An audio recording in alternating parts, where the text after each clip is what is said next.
Om Amriteshwariyai Nama. With humble pranams at the lotus feet of Amma, I extend a warm and heartfelt welcome to everyone gathered here for Sishyopanayanam 2025. This event marks the formal initiation of our new undergraduate students into the study and tradition of Ayurveda at Amrita School of Ayurveda. We shall begin this morning's program with a prayer. I warmly welcome Dr. Amrit Raj S. for leading the prayer, requesting everyone to kindly rise for the same.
To continue with the spirit of welcome, our students of Amrita School of Ayurveda are here to present before you a traditional welcome dance.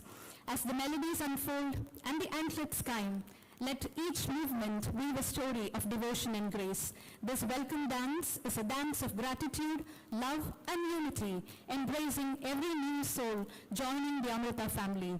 With immense pleasure, I welcome on stage Anjali Raj, B.M. Shilpa, Prasida, Gauri Priya R, Prardhana Mahesh, Nantita Jayakrishnan, Reshma V, and Arya M, undergraduate scholars of 2019 batch of Amrita School of Ayurveda for the welcome dance.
Thank you, dear students, for the soulful and vibrant performance.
It is my privilege to introduce the esteemed dignitaries gracing today's ceremony.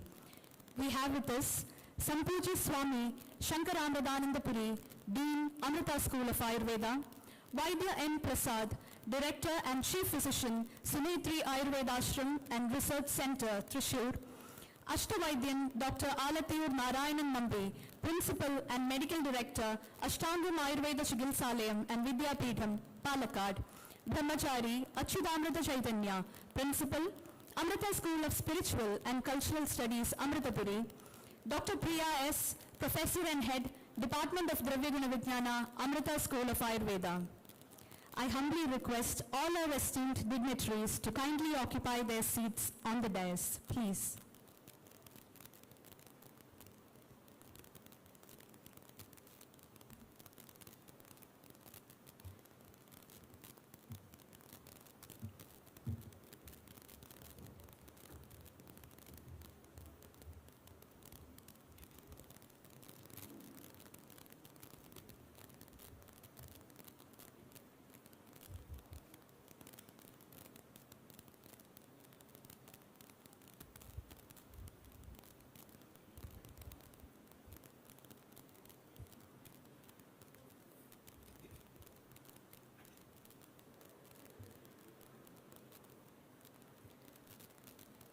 To formally begin today's program,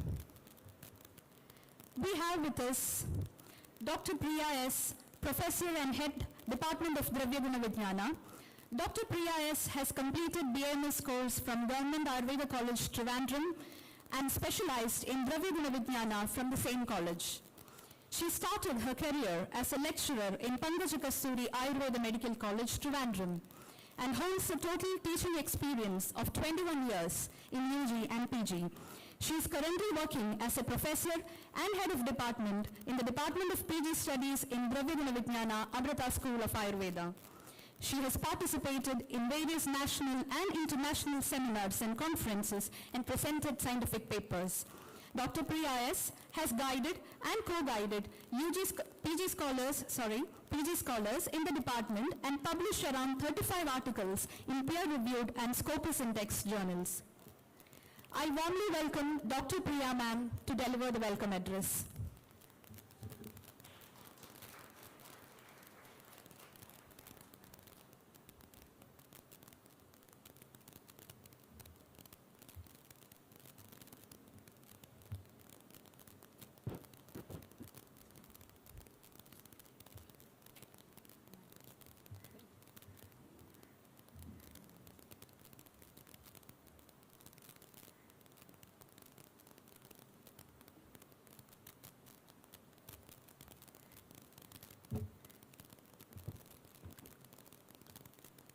Amriteshwari Nana. My humble pranams at the lotus feet of Amma, and my pranams and respects to all the dignitaries on the dais, Sambhuja Swami Shankaramridanandapuri, Vaidya M. Prasad sir, Alathur Narayanan Nandi sir, Achyutamrita Chaitanya Swamiji, dear parents, my dear faculty members and students, I am extremely happy to welcome you all to today's Sishyopanayanam program, the induction ceremony of 2025 batch UG scholars. Sishyopanayanam, you might have heard in the morning session itself. It is the part of Upanayana Samskara, a traditional Upanayana Samskara wherein Upanayana, by the word meaning is to bring close to, that is Nayanayuhu Samibam, that is the Shishya will be always under the supervision and guidance of Guru. He is brought to be near the Guru to, as a part of the system. And thus today's Sishyopanayanam means it represents the journey to the new system of medicine. That is, they are starting the educational journey to Ayurveda. So I would like to congratulate and appreciate all the students and their parents for choosing Amrita for their future education. And Amrita is established in the year 2004 and is now, we have UG and PG scholars and PhD course also, and it is ranked second among the Ayurveda colleges all over India. So our mission is to impart value-based quality education. Apart from academic excellence, we aim to give mental, physical and professional excellence to our students, and also give importance to their personality development by kindling the light within. So once again, I congratulate all of you for and welcome you all to Amrita family. Now moving on to my duty, I have immense pleasure and gratitude to welcome Swami Shankaramridanandapuri, Dean, Amrita School of Ayurveda, to grace this function and bless our students with his kind words. A warm welcome to you, Swamiji.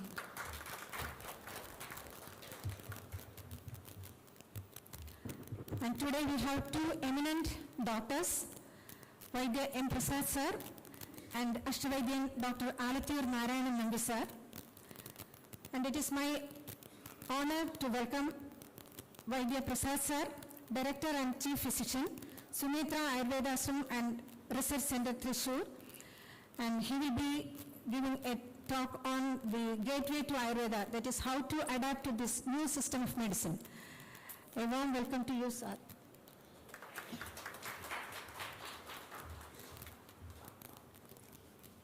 And next,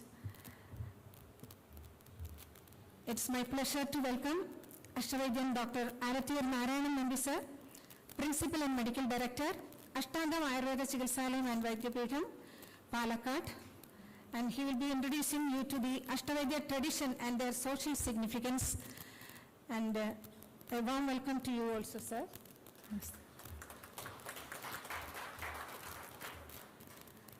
Swami Achyutamrita Chaitanya, he is part of our institution itself. He is principal, Amrita School of Spiritual and Cultural Studies, Amritapuri. And I wholeheartedly welcome sir to Swamiji to give the felicitation address. And once again, I welcome you all to this formal function of Sishyopanayanam. Thank you. Thank you. Amriteshwari.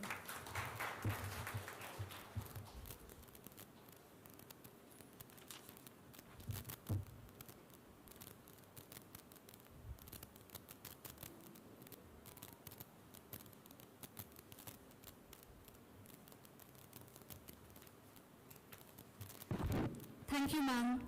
On behalf of entire Amrita family, I extend a heartfelt welcome to you too, Dr. Priya ma'am.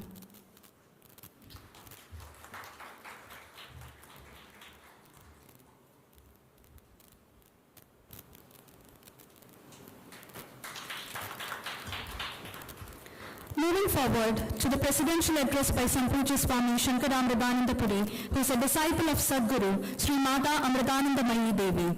He joined Mata Amritanandamayi Mud in 1991. He is an Ayurvedic physician and has a postgraduate qualification in Kaya Chikitsa. He currently serves as the Dean of Amrita School of Ayurveda. With utmost respect, I welcome Sampuja Swami Shankara Amritananda Puri for the presidential address.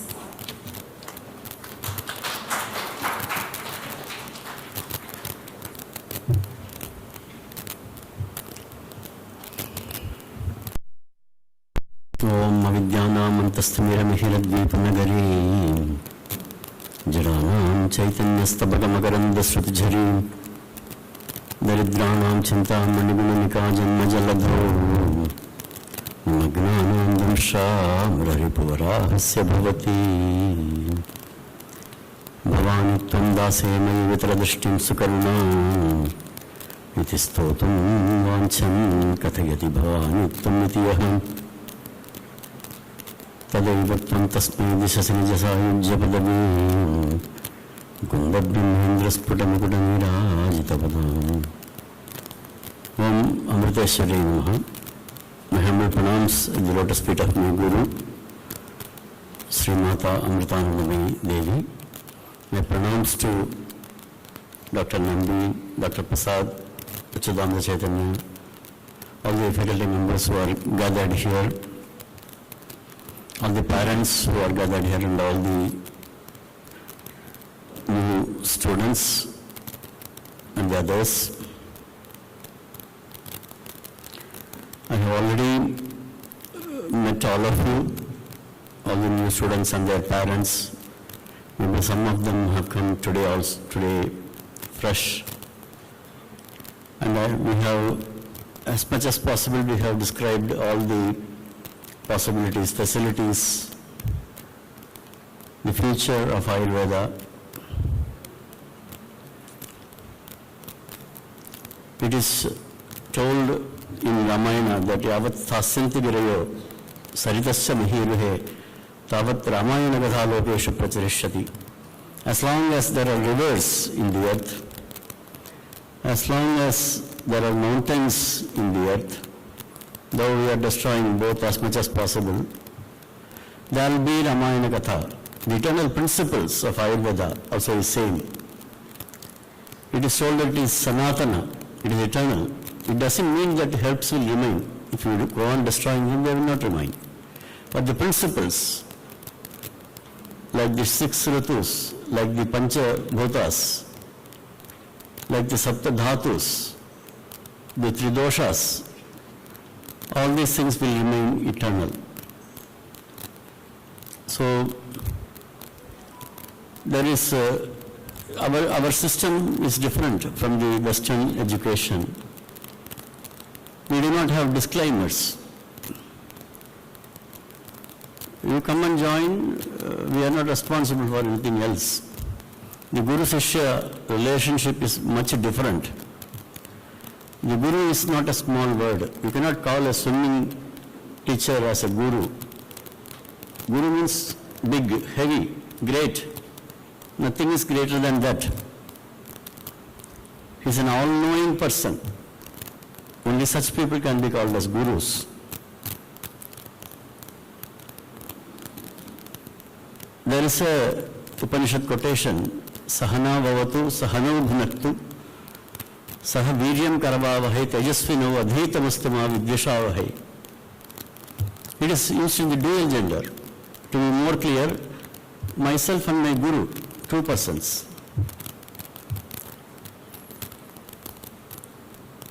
Let the Paramatman protect both of us. Sahana Vavatu. Sahana Bhunaktu, let us both nourish together. Saha Vidyam Karavavahe, let us become potent together. Tejasvino Adhitamastama, let us become Tejasvis. let our aura become powerful. Ma Vidyashavahe, there should be no hatred. There should be no misnotes between the guru and the teacher, disciple.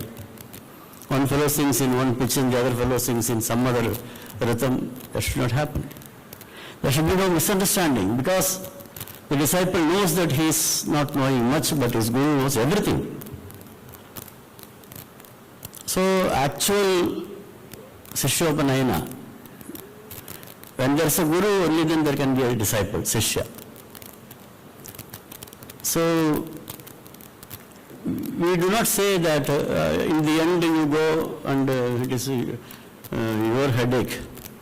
Your life is your headache. The guru takes the responsibility. He is responsible for his disciple. So he does not try to discipline in the end, beginning itself. You say, you can conduct a convocation and say, be disciplined, do not move, do not eat, do not drink. That's not the way. On the first day, he empowers the student, what you are going to do, what you want to become, what you can become. So that's a very good thing by the NCISM, the apex body of Ayurveda, that they are introducing the transitional curriculum. Because you are coming from higher secondary levels, intermediate levels, and then joining the course. You do not know Sanskrit, most of you do not know Sanskrit. To the extent that is needed. Maybe you will say that I have learned in 8th standard, 9th standard. But that's not enough. There are many good things about Ayurveda. Previously, Sanskrit was the national language. If a South Indian wants to present something to a person who is in Kashi, he cannot communicate in Tamil or Malayalam or whichever language it is. He has to communicate in Sanskrit. The only science, you have to clap for this, the only science that is written in the poetry with more than 30 rhythms is Ayurveda. The only science which talks about the presence of soul, consciousness, the definition of anatomy itself in Ayurveda is Shariram Chetanasthanam. It is the seat of consciousness. There is no other science in the world talks about the presence of Atman in the body. If you go to any allopathic college, you will find that here the dead teaches the living. That means you will be shown the dead body, which teaches the students. They do not have any idea about the presence of a soul. Shariram nama chetanadhisthana bhutam panchamahabhuta vikaratmakam samayogavahi, told by Charaka. That means it is the seat of consciousness. It is the temple of God. If this vision is there for a doctor as well as the patient, if the patient considers that this is the seat of God, he protects it properly. He does not allow diseases to happen, because the purpose of life is disturbed, is destroyed by the presence of diseases. So when the doctor understands that the God himself has come in a different form, he treats him with utmost respect, and it becomes a karma yoga. So it is told that the Vaidya is a Narayana Swarupa, is a God-like person. There are many, I will narrate an incident which I heard yesterday. You saw the Homa today morning. The person who was doing Homa, his name is Aravindan. Some 20 years before, he was bitten by a snake, cobra, in the temple. So luckily there was nobody at the time. There was only one person who suddenly came. He took him to a Ayurvedic doctor nearby village. The doctor was expecting him because he knew Nimitta Shastra. He has already prepared the medicine. Today somebody will come and I will give him the medicine. He is already prepared. And he gave that medicine. only condition was he should not sleep in the night. So he arranged 2-3 persons to keep him awake. He was sitting on a chair, frequently taking medicines. The secret in the Visha Vaidya is, sometimes the persons who are bitten by a snake, they will vomit. So if you give medicine also, they will vomit. So they prepare more medicines. And all the Visha, generally they act very fast.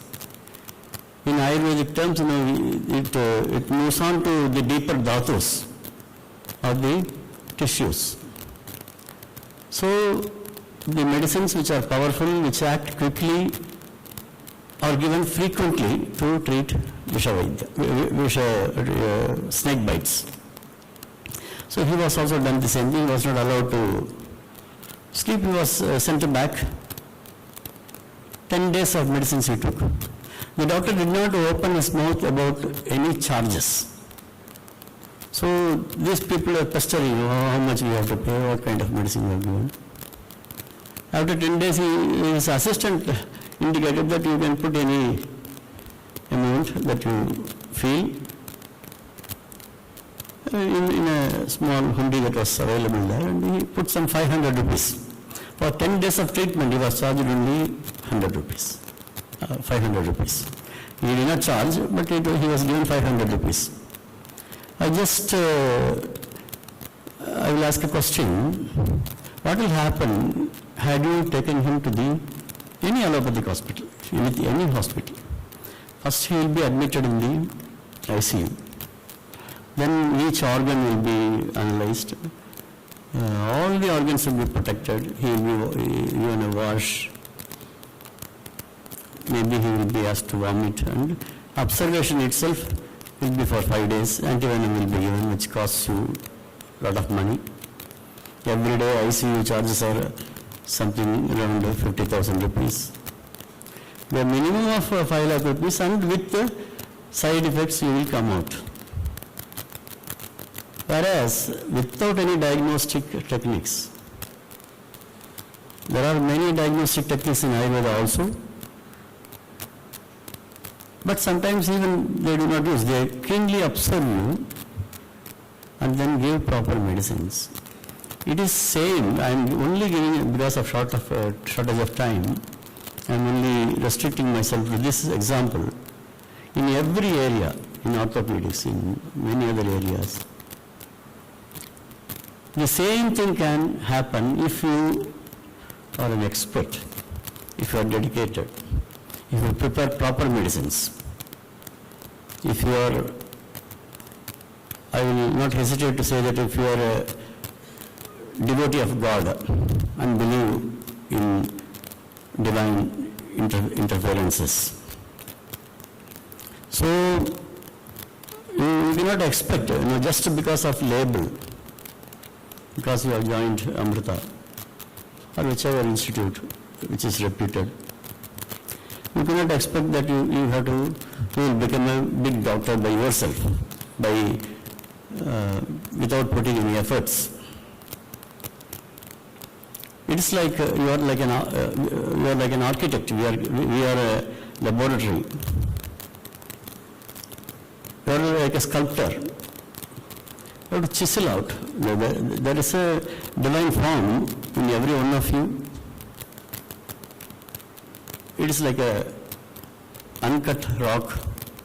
You have to chisel out what is not necessary. Like a sports person, he has to build. Every brick by brick you have to build. Something related, something not, something may not look related. A sports person has to be physically very, very fit, otherwise he will crash down after every match. He has to have the skills. He has to have an artistry. He has to enjoy so many things. A sculptor, chisel out every inch by hard work. May take many years sometimes. The medical profession is noble. It is at the same time very, very vast and very, very deep. shallow persons cannot shine. So there may be few challenges like learning Sanskrit, like learning anatomy, physiology, manufacturing of medicine. Each subject is an ocean. So, but if you dedicate yourself, we are here to help you. We are here to give you all the facilities right from local support up to international associations. We are capable of doing all those things. So it's up to you to spend every minute, every day in learning something new. If you learn one thing per day, 5 years means you will become a master. So I expect you must have an objective. The objective should be very, very clear. There are many distractions, the social medias and other handicaps like addictions. That also is now it's very easily available. So without submitting, without getting into those things, if you dedicate yourself, every facility is there in the institute. We are always positive to give proper inputs. I expect hard work and enthusiasm to learn so that you become a very good person, you become a very good doctor, you become a representative of Ayurveda. I pray to Amma to bless you all with all the auspicious things. Thank you.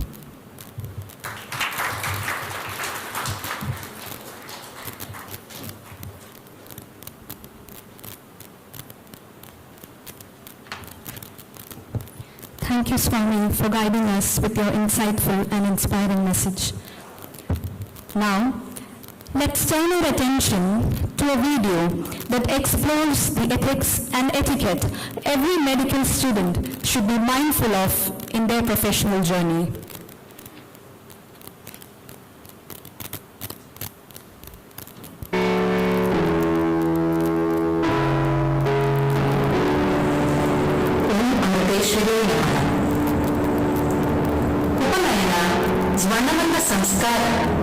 That marks the acceptance of a student by a teacher. It signifies the start of a new phase of life in an individual being introduced into a disciplined way of life for seeking knowledge. This initiation of the teaching-learning process is set on an auspicious day. Following the Mahasankalpa as Agni Sakshi, in the presence of Sreshta Vaidya and other dignitaries, the students are rendered shlokas for chanting which are taken from Charaka Samhita Vimanasthana. The aspirants follow the chanting of the conduct for being a virtuous student. This narrative is taken from Charaka Samhita Vimanasthana Yoga Vishajiriya Vimana, where Adhyavana Vidhi is one among the Trividha Jnana Upaya. Also, upon the completion of the tenure of the learning process, a graduate is advised certain conducts to be followed to be a noble Vaidya. So, now let's listen to the words from Charaka Samhita. Atha enam अग्नि सकाशे ब्राह्मण सकाशे भिषक सकाशे च अनुशिष्यात् ब्रह्मचारिणां श्मश्रुधारिणा सत्यवादिना अमांसादेन नेभ्यसेविना निर्मत्सरेण अशस्त्रधारिणा च भवितव्यम्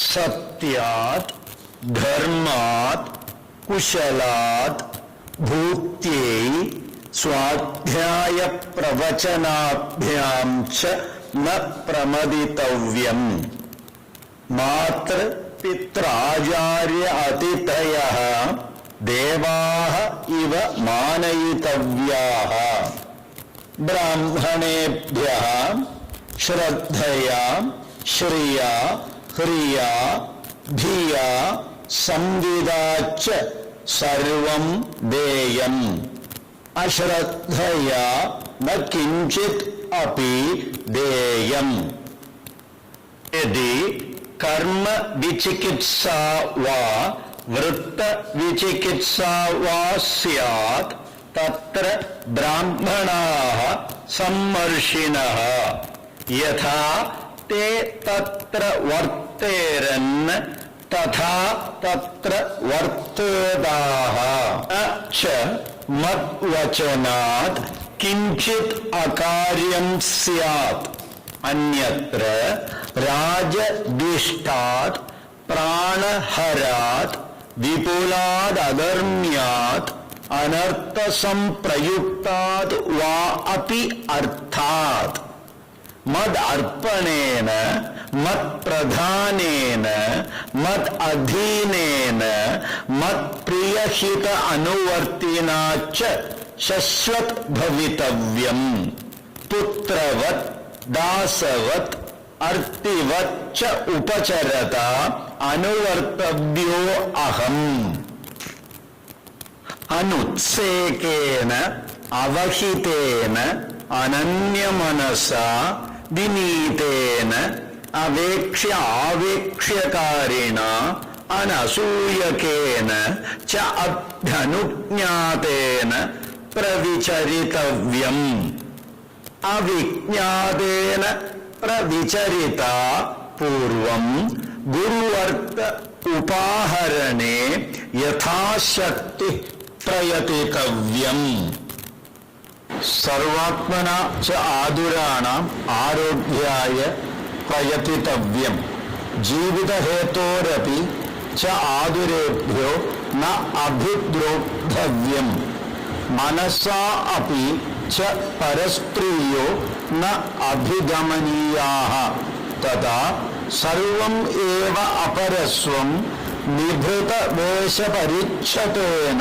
भवितव्यम् अशौण्डेन अपापेन अपापसहायेन च श्लक्ष्ण शुक्ल धर्म्य शर्म्य धन्य सत्यहितमितवचसा देशकाल विचारिणा स्मृतिमता ज्ञान उत्तान उपकरण संपत्सु नित्यं यत्नवता च भवितव्यम् सुसंवीतेन अवाक्षिरसा मनसा सर्वम् आचरता स्मृतिमता अस्तिमितेन अवेक्ष्य आवेक्ष्य सम्यक् अनुप्रवेष्टव्यम् अनुप्रविश्य च वाङ् मनो बुद्धि इन्द्रियाणि न क्वचित्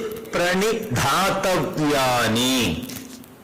अन्यत्र आतुरात् आतुर उपकारार्थात् आतुरगतेषु अन्येषु वा भवनेषु न च आतुरकुलप्रवृत्तयो बहिर्निश्चारितव्याः एते आदेशाः एते उपदेशाः एतत् आयुर्वेद अनुशासनम् एवं उपासितव्यम्. During the period of study, I shall live a life of self-control and discipline. I shall submit myself to my Guru and live for the welfare and happiness of my Guru. My actions shall be guarded, service-oriented and free from indiscipline and envy. In my dealings, I shall be patient, obedient, humble, constantly contemplative and calm. I shall aim my full efforts and ability towards the desired goal of my Guru. As a physician, in order to gain success, fame, and gain money, I shall always use my knowledge for the welfare of living mankind. I shall always be ready to help patients even when I am extremely busy or tired. I shall not harm any patient for the sake of money or selfish gain, nor shall I entertain a desire for other women, or men, or wealth. My dress ought to be decent, yet impressive, and personality in confidence inspiring. I shall always use pleasant, appropriate, truthful, beneficial, and polite words, and using my past experience, I shall act keeping in mind the time and the place. I shall constantly endeavor to accomplish the newest development of knowledge. When examining a patient, my discretion, attention, and senses should be concentrated on cure of disease. I shall not make propaganda about the confidential matters regarding the patient or his family. Though an authority on my subject, I shall not display my knowledge and skill egoistically, as by it, even more ones may feel insulted. At the outset, let's all imbibe these principles and bring them into practice. Om Namah Shivaya.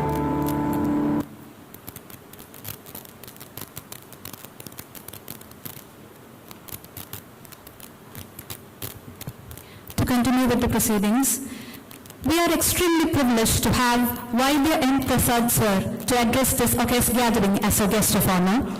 Sir completed his formal education in BAMS from University of Calicut and his post-graduation in Shalakya Tantra from University of Kerala. He also studied the philosophy, basic principles and practice of Ayurveda under Vaidya Bhushanam Padma Bhushan K. Raghavan Perumalpad, Chalakudi for 21 years. He studied clinical Ayurveda under Padma Shri Dr. K. Rajagopal for 14 years. He is the founder, director and chief physician of Sumetri Ayurveda Ashram and Research Center, which was established in 2006 in Thrissur district of Kerala. He served as principal and superintendent of Ashtangam Ayurveda Chikitsalayam and Vidyapitham for 5 years.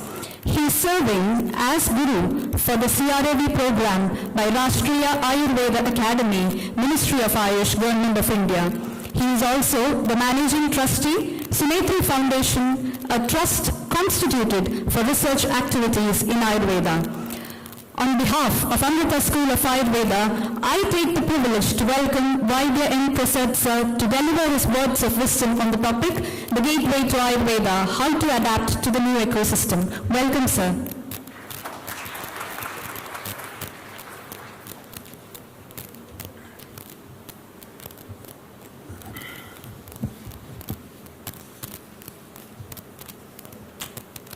चतुर्मुख समारंभम वाग्भटाचार्य मध्यमाम अस्मदाचार्य पर्यन्ताम वंदे गुरु परंपराम रागाभिरोगान् सततानुषक्तान् शेषगाय प्रसृतान् शेषान् औत्सुक्यमोहारदिदान् जखान यो पूर्ववैद्याय नमोस्तु तस्मै.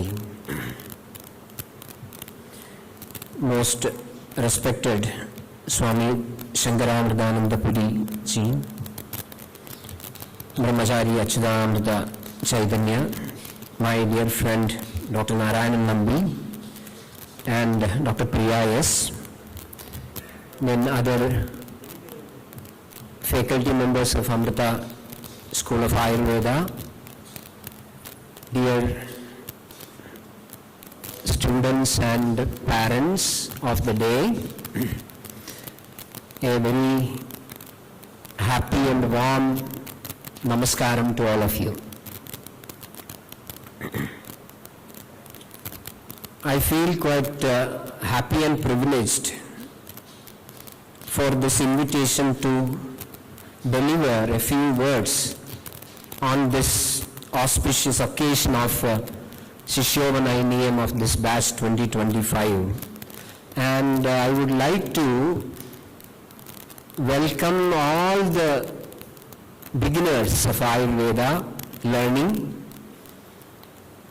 as a member of the Ayurvedic fraternity to this wonderful world of Ayurvedic wisdom.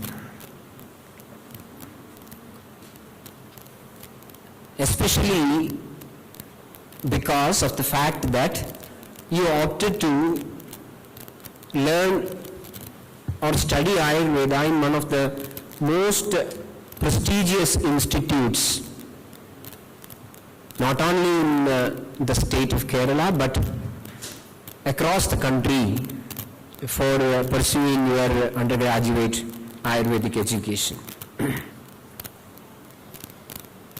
This is some sort of a siddhi actually. There is a word called siddhi. Siddhi is actually an accomplishment.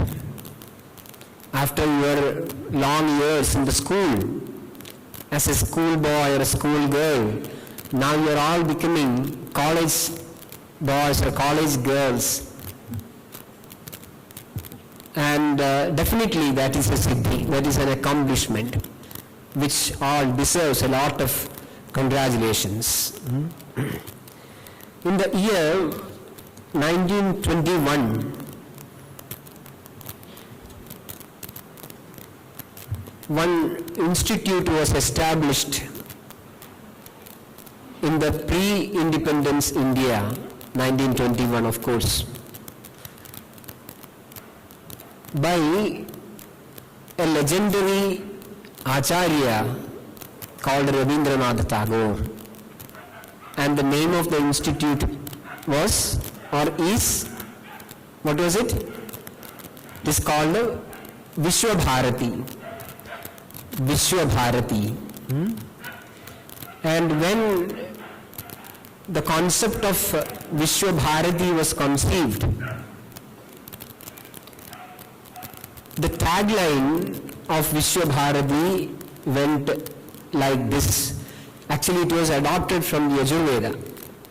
It goes like this: Yatra Vishwam Bhavatyega Needam. Yatra Vishwam Bhavatyega Needam. Where the entire world is becoming a nest. And the vision of Rabindranath Tagore at that time was that Vishwam is coming to Bharatam. Vishwam is coming to Bharatam to learn. So that is how the name itself was formed, Vishwabharati. So now at our times, when we sit here and contemplate on our status, both these statements are very much true and profound. Yatra Vishwam Bhavatyeva Needam. When we are sitting in Amrita School of Ayurveda, those words, that Yajurveda mantra is literally becoming true. I am informed that we have students from almost all states of India. And I do hope that those days are not that far where Amrita Vishwavidyapeetham School of Ayurveda will have students from all the countries of the world, or at least all the continents. And slowly it will become Yatra Vishwam Bhavatyega Needam, with students representing almost all states of India now itself. I think we can say definitely for sure that we are on that evolutionary path, Yatra Vishwam Bhavatyega Needam. And definitely in our times, Vishwam is coming to Bharatam for many reasons, and one of the reasons which can be considered as the number one among them is Ayurveda. Vishwam is coming to Bharatam for Ayurveda. So that way, we are on the same boat, on the same paper as Vishwabharati when it was conceived originally in 1921. But definitely these sweet words or a self-pat is not going to be of much benefit if we continue to sit in that euphoria. In the next maybe 10 to 15 minutes, that is what I am supposed to talk to you. How you can adapt to the new ecosystem. This is a gateway. And this gateway is opening up a completely new, completely different stream of knowledge. Your classmates in the plus 2 class, when they join for maybe their BTech or MBBS or for some other course, let it be anything in the university streams these days, the transitional jerk will be minimal, I hope. Whereas you people are going to face definitely a tough transitional jerk.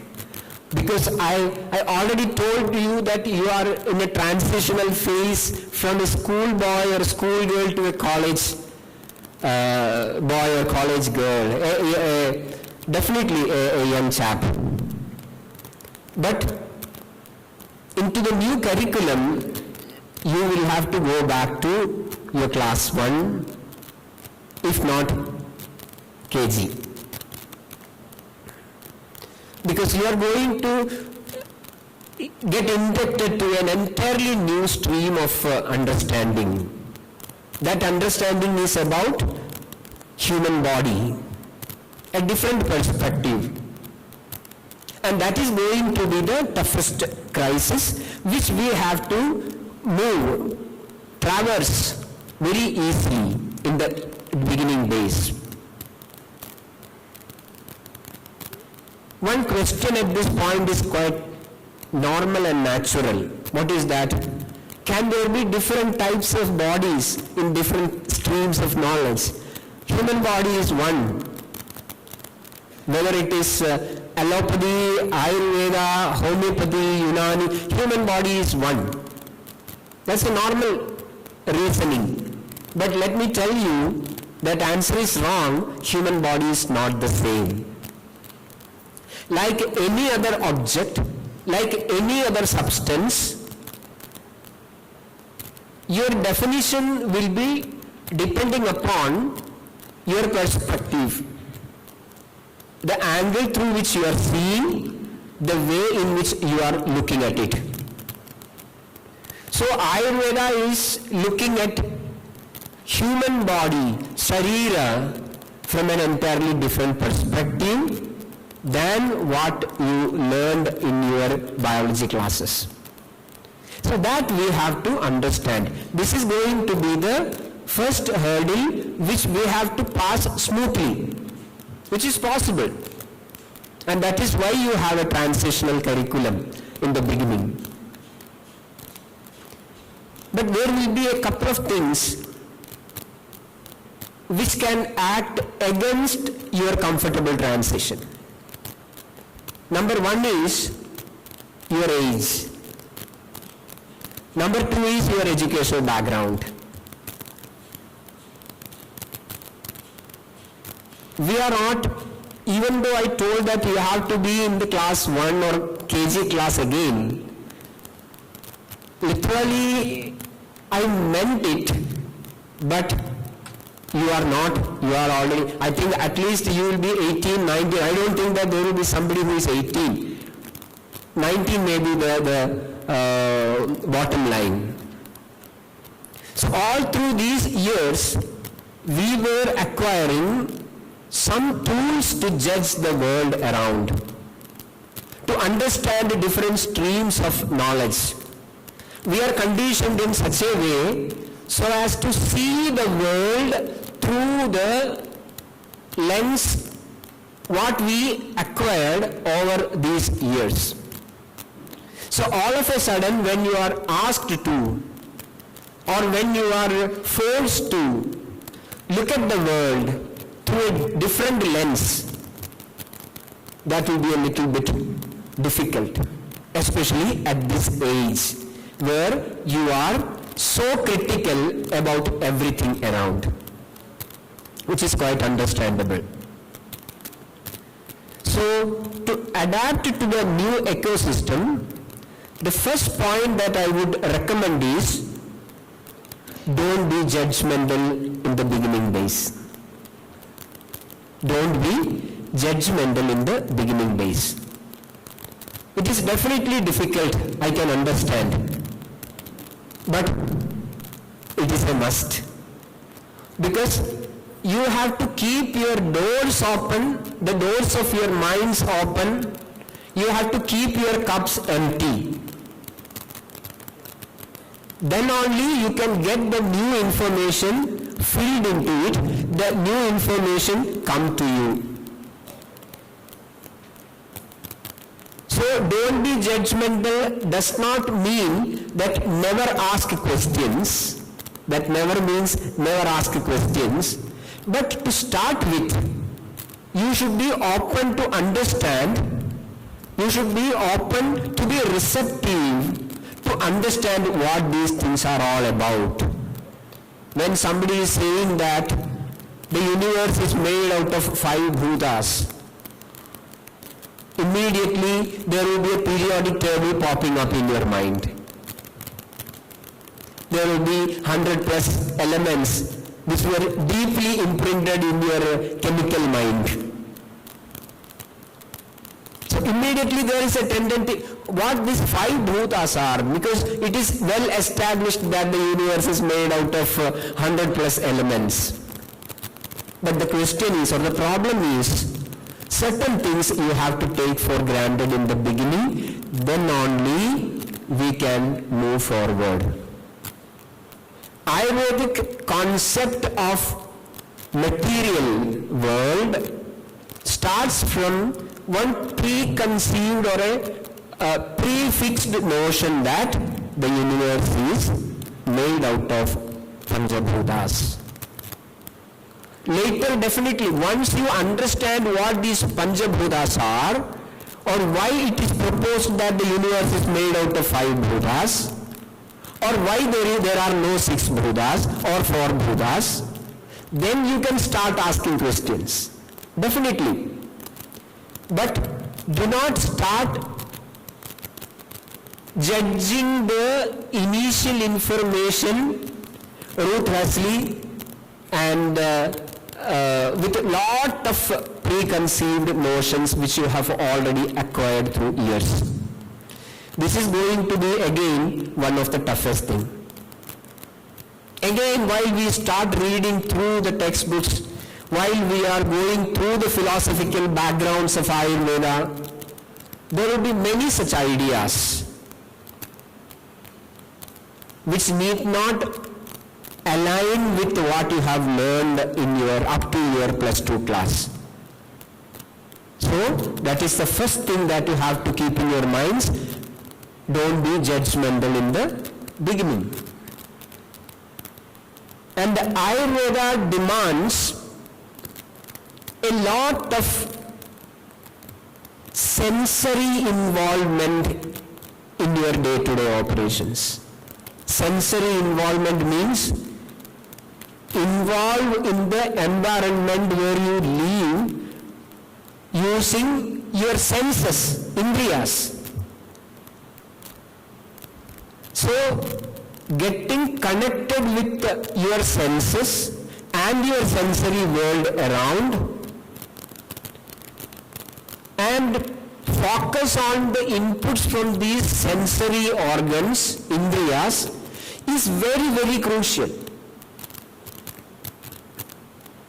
It does not mean that you are going to learn something, some rocket science or something like that. Basically, these are all very instinctive, very instinctive. But the reality is that over a few years of our formative period, especially in our times, we have lost our capacity to focus on our senses. Thanks to the mobile phones. Thanks to the mobile phones. The screens have grabbed our capacity to use our senses and also our common sense. My guru used to tell me very often, to learn Ayurveda you need some common sense. But the problem is that common sense is not so common. Again, in our times, the credit goes to mobile phones. I am carefully watching the new generation Ayurvedic students, of course all streams of students, not limited to Ayurveda. And the most interesting thing is that the most frequently used word or phrase is that I am feeling bored. Give them any task, anything, in no time they will start feeling boring. I am bored. And that itself is the biggest sign that they fail to focus on anything. They do not enjoy anything. Their mind is just like, in ancient times there was a usage called Mano Markada. What is the word? Mano Markada. Who is Markada? Who is Markada? Markada is monkey. Mano Markada means mind the monkey. He can't sit idle. He will be jumping from one branch to the other, for no reason again come back to the old branch. Then immediately he may hang down from one of the branches to just see what is happening in the other branch. Something like that. So the usage is perfect Mano Markada. And the Mano Markada manifestation is on its peak in our times. We can't focus on anything. And we have n number of technological backup, including the artificial intelligence these days. But what we need is not AI in the sense artificial intelligence, we need Ayurvedic intelligence, another AI. And that Ayurvedic intelligence is mainly sensorial.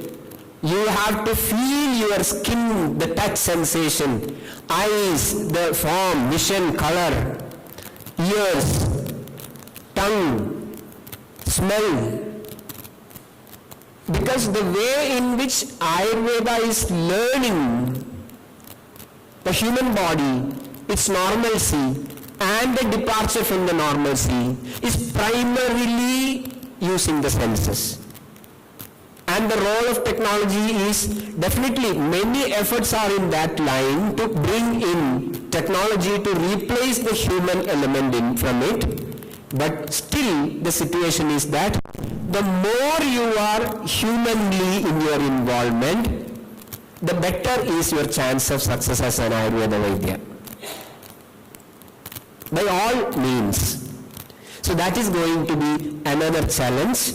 Increase your focus and practice digital fasting. Practice digital fasting. No shortcuts. That is again, this need not be the case with your MBBS counterparts or BTech counterparts. So that is again going to be a big challenge. And the third one is, forget about the language constraints and everything. Many students, many other fellows or many universities, including WhatsApp University, might have threatened you that without proper knowledge of Sanskrit you are going to be a failure. It is not so. Sanskrit is not a ghost or a demon. It is so simple because basically all Indian population has got a Sanskrit gene with them. Whether it is from the north or from the south. They have a Sanskrit gene. You just switch it on, things will be easy.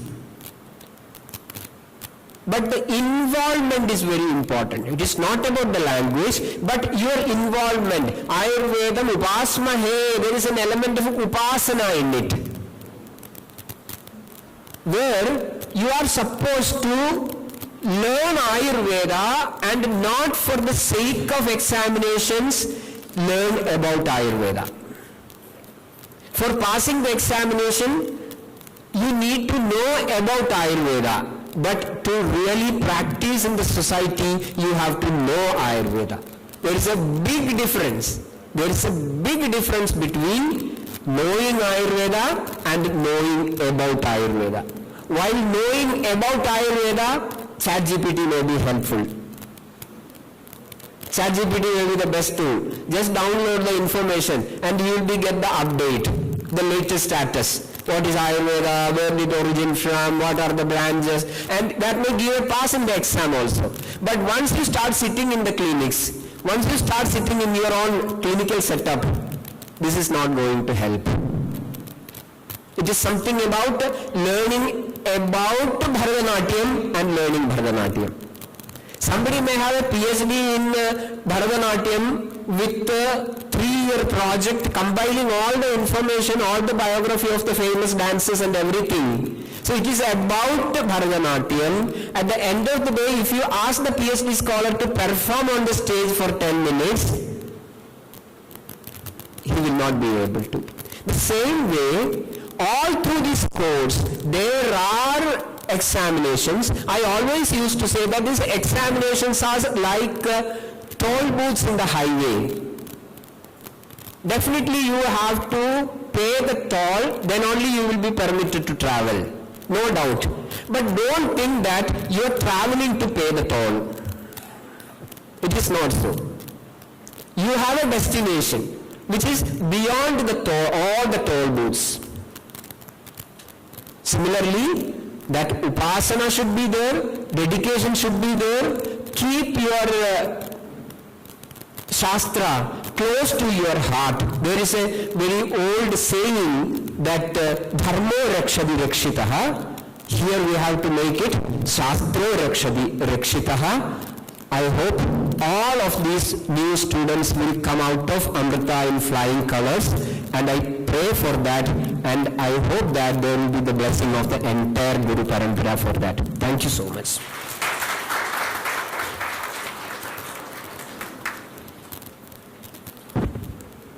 Thank you, sir, for unfolding your profound wisdom and sharing your valuable insights with our newly inducted scholars, for guiding them about how to navigate through the chaos and challenges offered by a fast transitioning medical landscape. Now, it's time to felicitate our guest of honor, Vaidya M. Prasad, sir. On behalf of Amrita School of Ayurveda, let me cordially welcome Brahmachari Achyutamrita Chaitanya Swami to present our token of gratitude to Prasad sir. I also request Vaidya M. Prasad sir to kindly receive the same.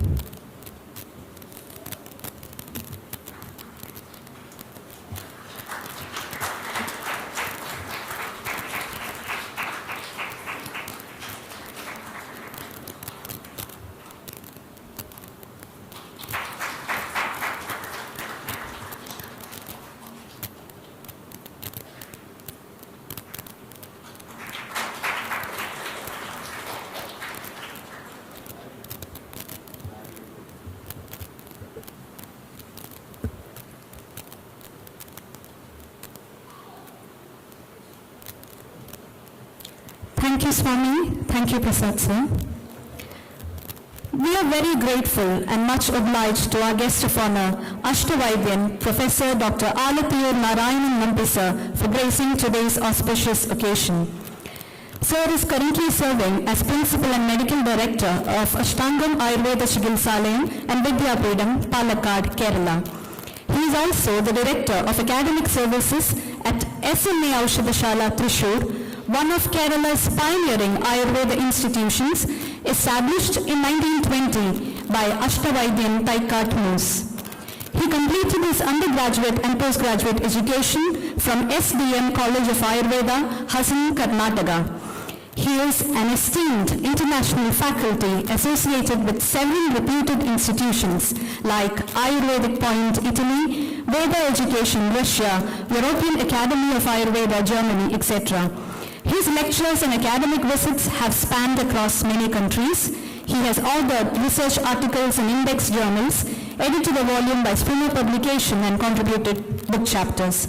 He has served in several important national and international committees as member Subcommittee for Education and International Cooperation, Ayush 12th Five-Year Plan for Government of India, as Member Secretary, Clinical Services, Council for International Cooperation of Indian Systems of Medicine, Ministry of Ayush, and many more. With over 25 years of experience, Sir has made impactful contributions in the fields of Ayurveda education, research, pharmaceutical development, international collaboration, and healthcare policy. In recognition of his exemplary services, he was honored with the Ashwini Award by the SDN Institute in 2011. He is very popular in Kerala as a public speaker through his highly regarded television series Jeevadhara on Amrita TV.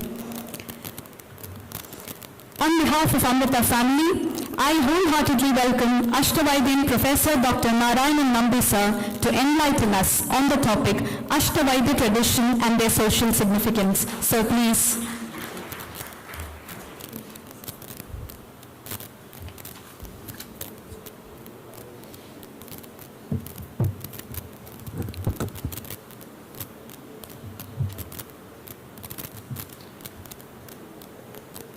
श्रीमद्धन्वंदरे त्वमयि गुरुवर्णां योगभाजां सुगाप्तेर् भाषणं कर्तुमिच्छाम्यहम् अतुलसुगन्धेहितेभ्योऽनुकूलं पाणौ पीयूषभूतिं मम मनसि यथार्थावबोधप्रतीतिं ख्यातिं भूतानुभूतिं करकृतकर्मानुभूतिश्च देहि.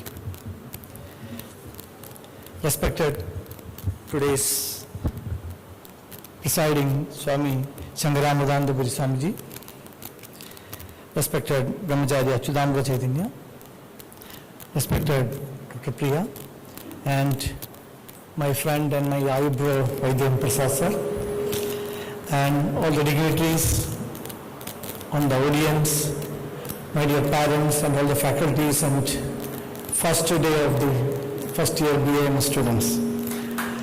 It's a great pleasure and honor for me to come again in this institute, and I've been asked to speak a topic called Ashtavaidya tradition and its social relevance. Very oftenly, when people speak about Ayurveda, at least in India, people think that Kerala has some upper edge comparing to many other states of Kerala. As rightly mentioned by the previous speaker, people come from different parts of the world. Ana Bhadra Kudava Yendu Vishwada. So let people come from different parts of the world and learn Ayurveda. And what made Kerala unique is because of this, there is an uninterrupted, continuous tradition of practices here by many legendary people. And one of that community of people is none other than the Ashtavaidya tradition. Yeah. Okay, thank you. Perfect. No, it's okay. Since many of you are out of Kerala, I would like to say that Kerala has been named previously as Bhargava Kshetram because it's the land of Parashurama, starting from Kanyakumari to Gokarnam. And India, different part has been named under different people. And this land, which was not really a domestic land previously, from mythologically, being converted into a domestic land by Parashurama, and he brought people from different other parts of India and made them to settle down with a greater idea of every village called as grama or a province that can be self-independent. And out of these gramas, hardly there are around 32 gramas at that time. 18 gramas were Malayalam speaking, and there are other gramas were spoken by Tulu and Kannada, etc.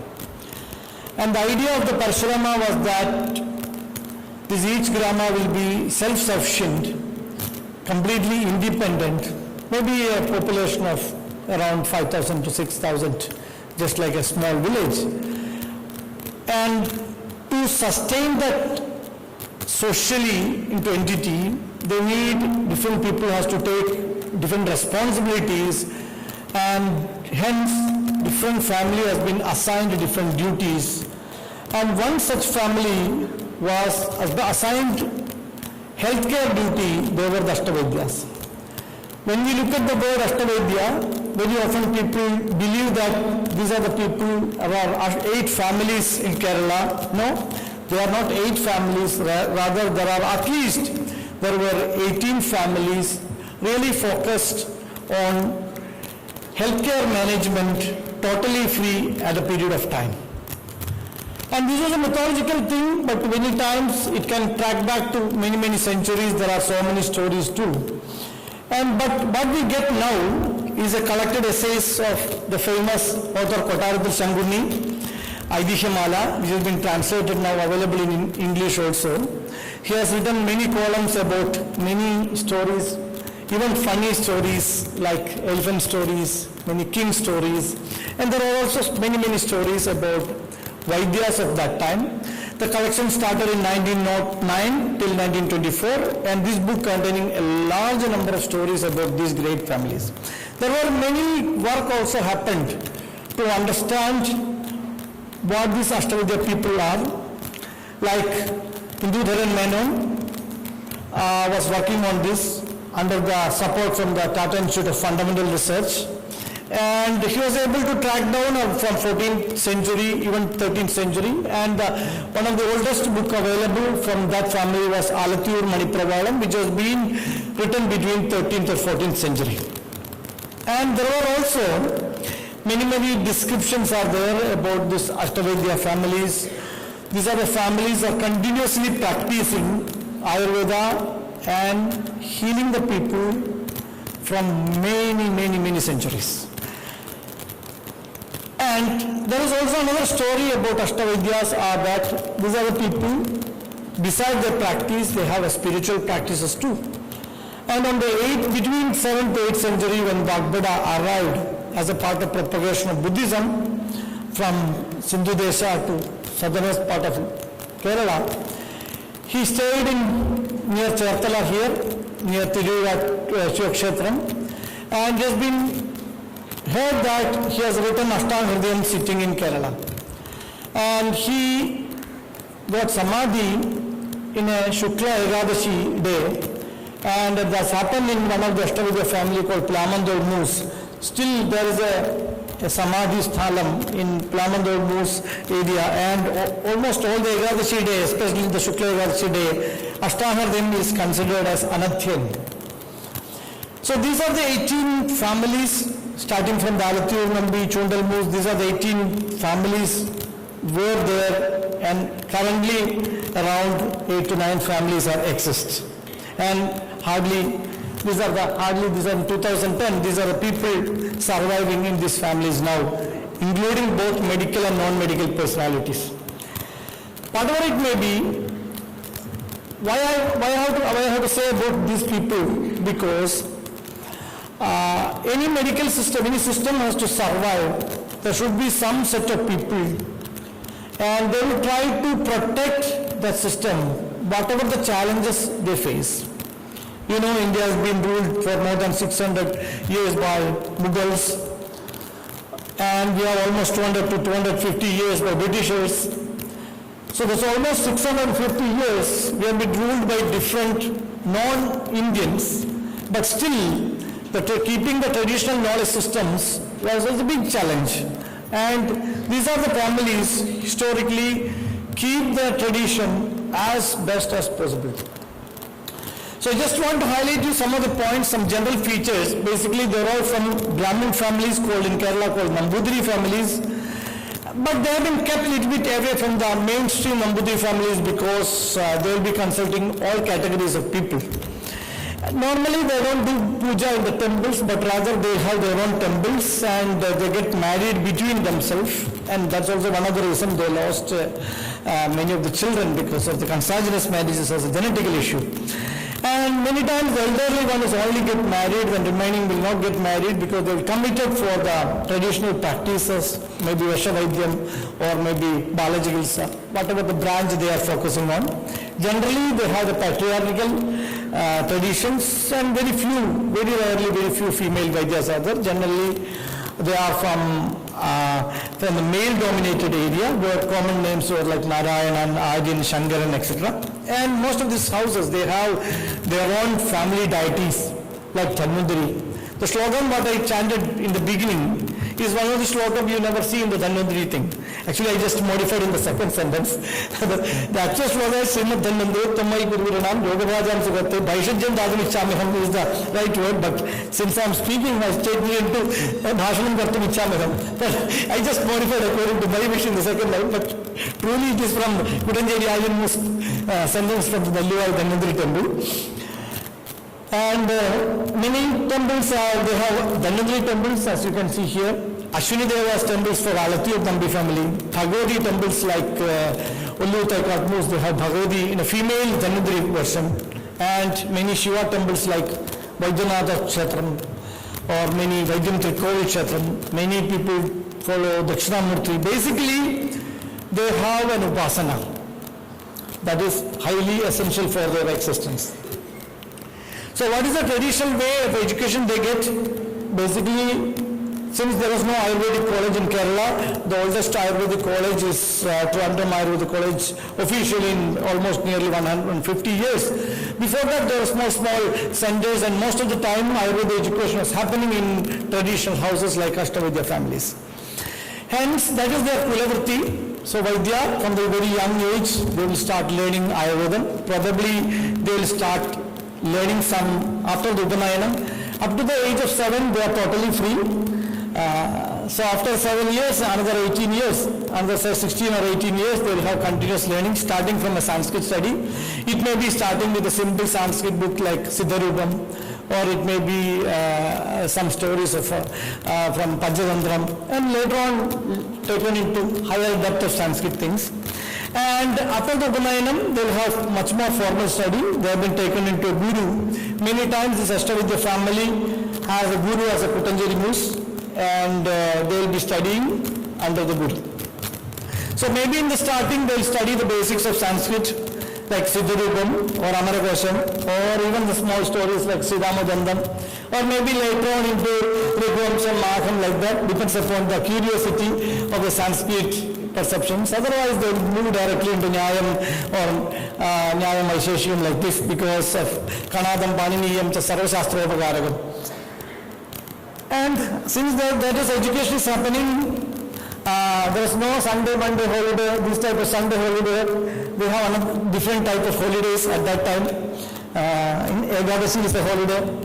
Vavu, that is Shukla Paksham and Krishna Paksham is a holiday. So somewhat what we have nowadays, holidays are different. Even it was very recently up to in Kottakkal Ayurveda College when my father was studying also, these were followed.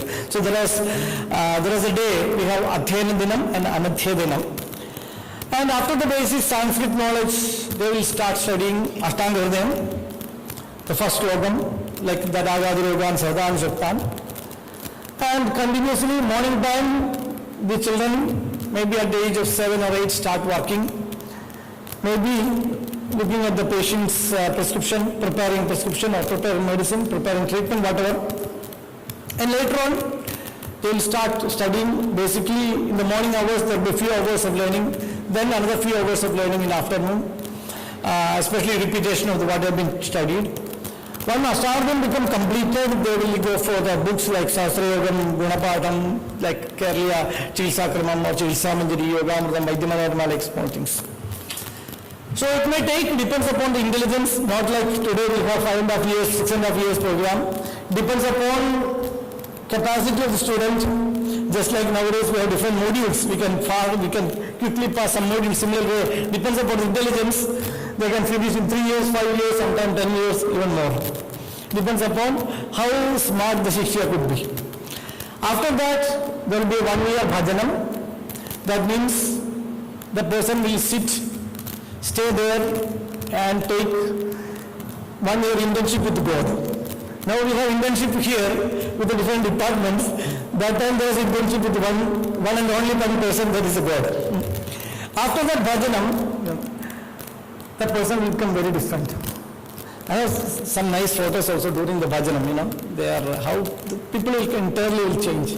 Bhajanam in the sense, the person have to leave the house, stay in the temple, he should sleep in the temple, take only prasadam from the temple, everything parallel to the God, like that. So it's a very tough period. Then after that, he'll join back again with the Guru for writing prescriptions, maybe supporting for some panchakarma procedures, whatever. And maybe he is good in teaching, then he may be asked to teach their students, juniors. Maybe once the Guru find this person is really competent and can be sent to society, then that person will go out. The way of tradition was such that the whole responsibilities is given to Guru, as rightly mentioned by Swami Sangarananda Puriji. That time Guru has the responsibility of everything. So there is a chapter in Ashtanga Sangraham, second chapter called Sishyopanayanam I Ug. In that they say what is the qualities of Guru, what is the qualities of Shishya, etc. So it's once you become a disciple, then all the responsibility goes to the Guru. So becoming a Shishya is very easy. To become a good Guru is a big challenge.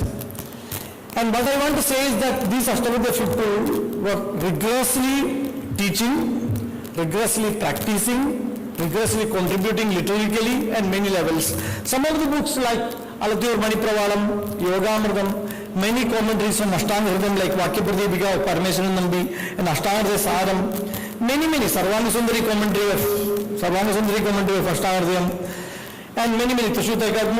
Not only Ayurveda, many poetic things also. Many poetic things also being written like Kabur Sandesham, Nalajajitam, besides Sindhuram Engineering and all. There are a lot of things has been done. One great Ashtavidya nearby here in Kottayam, Ashtavidya Mayaskar Bose, has written more than 50 books. In 1930s, 40s and all. There was no printing technology so evident at that time, so he used to make flora, the plants. He was a very good Devyaguna person. Actually, I can say the father of Devyaguna in Kerala, Ashtavidya Mayaskar Bose. So he made so much of contribution. Many of his flora medica was well known for his contribution. And he was the first person to start a journal at that time called Vaidya Saradi. And you can see some of the pictures in Vaidya Saradi, an Anglo vernacular. That is also in English. You see the pictures, how this has been done in 30s, 40s, because that time there was no printing technology. It came later on. He has made later printing also. There are also like, in Ashtavidya family, like Olashamus is another personality. He made a lot of contribution. He was also a director before independence, Ayurveda director for a short period of time, and he has contributed a lot. And another family called Vaidyamadam family, the Vaidyamadam Charunarayan Namboodir, last recent personality. He has been written more than 20 books in different subjects. Another important thing of these Ashtavidyas are that they have indirectly contributed through their disciples to the many major institutions in the state. Hope you might have heard a famous institute called Ayurvedishala Kottakkal. The founder, P.S. Vaidya, is a disciple of Kuttanjeri Valiyam Ajinus.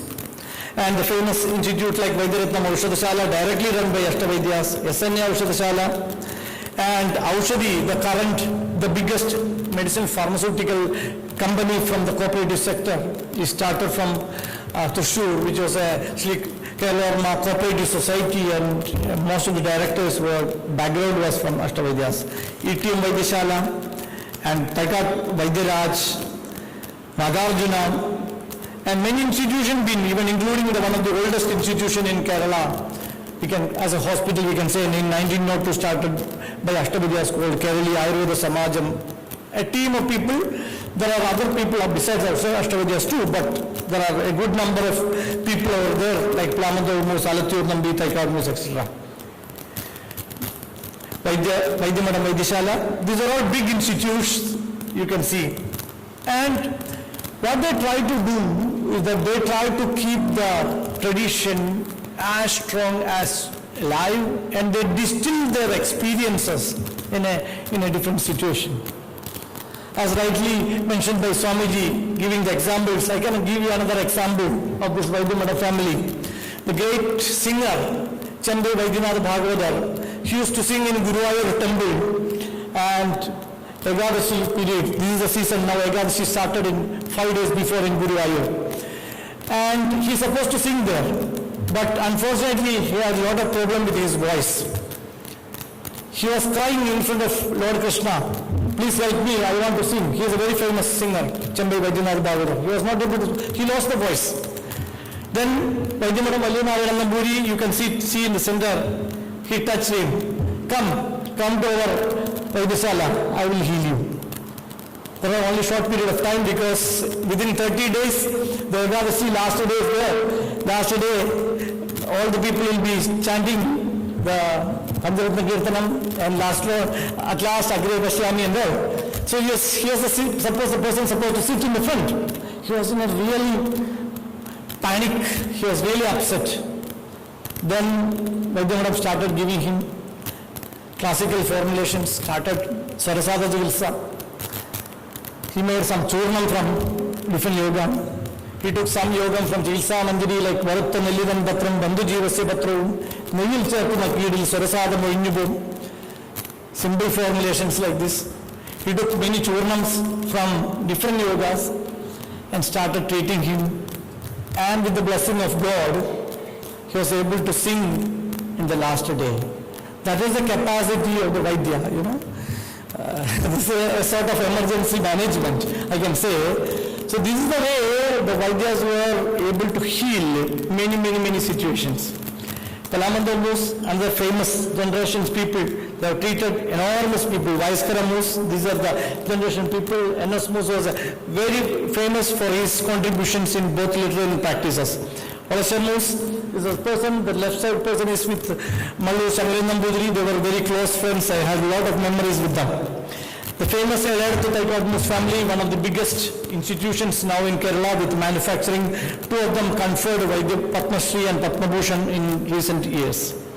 Thrissur Moose, another important family. They have been contributed a lot both in liturgical contribution as well as clinical contributions too. Kutanji Moose, another great Ashtavaidya family, the person who is with the beard, who treated Ramana Maharshi. Hope you might have heard of Ramana Maharshi. He has treated many legends like two Bharatratnam people like Nanaji Deshmukh or Gulsarila Nanda, like many legends from India. Not only that, even Ramana Maharshi, when Ramana Maharshi had the osteosarcoma, a big cancerous mass in the axilla, he was staying there preparing the Bludik Taganashayam, preparing many decoctions and brewing therapy by himself, along with his disciples, including my father at that time, because my father studied under him almost 12 years. And I asked my father, what do you want to say about your comment about your guru after 12 years? So he told, I want to continue learning under him because I will not get bored. Just like what Dr. M. Prasad mentioned. Nowadays the children are getting bored because these teachers are doing the same thing after sitting in front of a guru for 1 year. Oh, I know what he is going to write. No. If you are in front of a very good teacher, you will have every time there will be a lot of learning. So, Alathur Nambi family.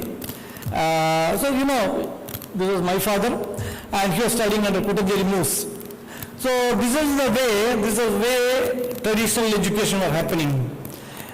Because Jnanam is have different levels, as rightly mentioned by previous speaker, started from instinct, then it go to intelligence, and then go to intuition. And all the three words has in the first two letters, I-N, in, working inside. So you start from an instinctive perception to an intelligent perception to an intuitive perception. That which is many times we miss in the academy. So we want to really cultivate that culture. I'm damn sure, I know very well that this institute has made that from the beginning itself. I was very fortunate to come here many times, so I know the spiritual strength of this institution. So that could be the real strength which take you to the much more higher. Because the Jnanam can have multiple levels. When my son was in 5 years, he came and asked me, teacher taught me sun rises in the east. Then I smiled at my son, told, the place where sun rises is called east. Then my father came and told him, sun never rises, never sets. He will be in a completely confusion. Teacher told, sun rises in the east. And I told him, the place where sun rises is called east.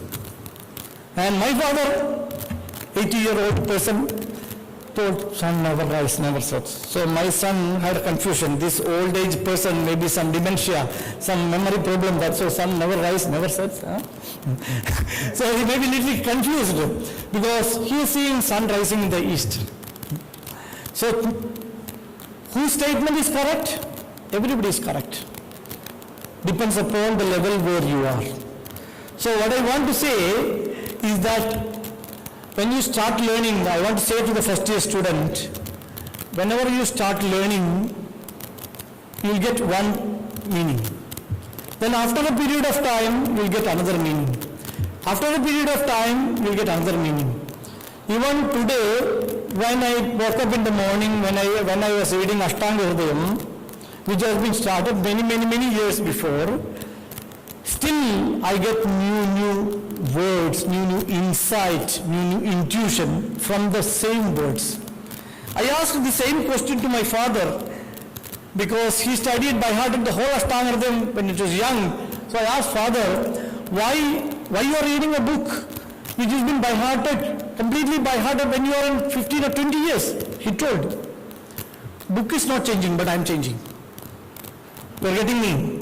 So book is not changing, I am changing. Similar way, when we read every day, the books like Ashtanga Hridayam, the books like these type of books, it will give you different insights.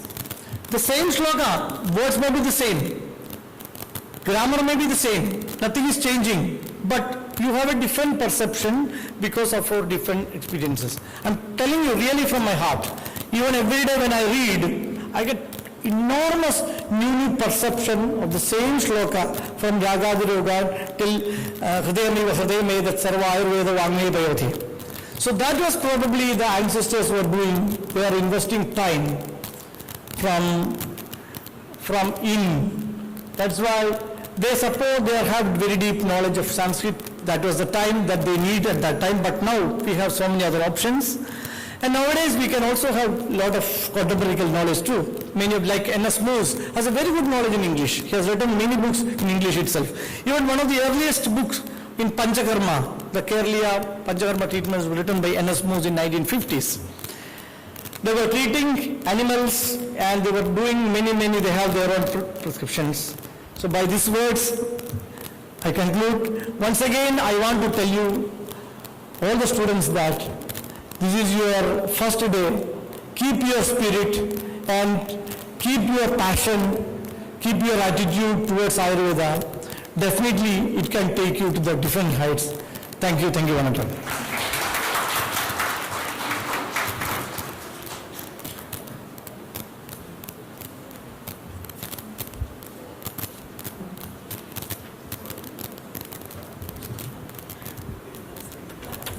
Thank you, sir, for curating and highlighting the profound legacy of the great Ashtavaidya tradition with interesting anecdotes.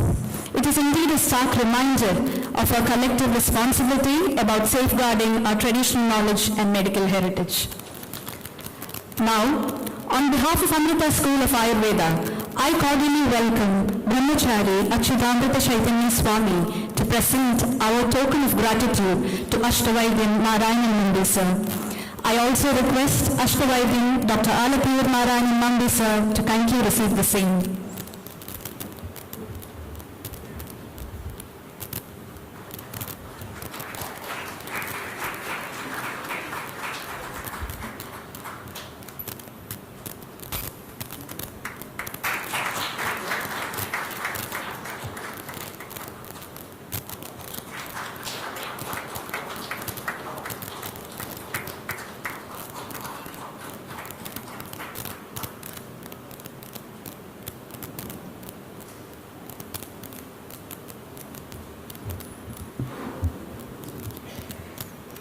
Thank you, Swami. Thank you, sir. Continuing forward, for the felicitation address, we have with us Brahmachari Achyutamrita Chaitanya Swami, who serves as Principal, School of Spiritual and Cultural Studies, Amrita Vishwa Vidyapeetham, Amritapuri. He has more than 30 years of experience in teaching. He completed his PhD in 1997 from Cochin University. Since then, he has continued his extensive study of Indian culture under the guidance of Amma Sadguru Sri Mata Amritanandamayi Devi. He also serves as the associate editor of Madhravani, the spiritual monthly magazine of Mata Amritanandamayi Madh. His satsangs are regularly aired on Amrita TV as well. With great respect, I welcome Brahmachari Achyutamrita Chaitanya Swami to share his visionary insights.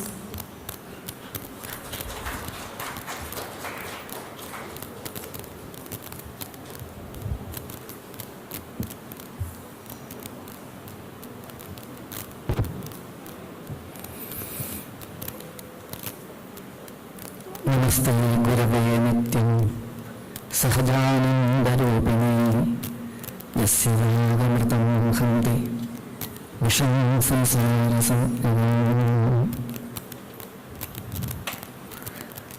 I humbly bow down at my beloved Amma's Master's feet. My respectful salutations to Swami Shankaranandanapuri. My pranams to beloved scholars, Vaidya M. Prasad and Ashtavaidya, and my warm greetings to all of you who are gathered here as new students, and also to the parents who have sent their wards to this esteemed institution, the glory of which you have already been introduced to from the speeches which were delivered earlier to me. You have had a knowledge of what Amrita is, Amrita School of Ayurveda is. Actually, I feel a little reluctant to speak. I have to speak for 15 minutes. I feel a little reluctant after listening to the wisdom-packed speeches by the veterans, Swamiji, Vaidya Prasad and Alatunandi. It reminds me of the sloka of Bhagavad Gita, which Arjuna tells to Sri Krishna in the 10th chapter.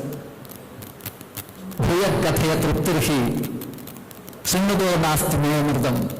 I am not satiated, I am not contented with the nectar-like words that you are uttering. So you continue. Actually, Ayurveda is also Amrita. You might have seen that board in the entrance of this institution, Ayurveda Amritana. So we have been hearing Amrita. We have been drinking Amrita using our ears for the last 1.5 hours.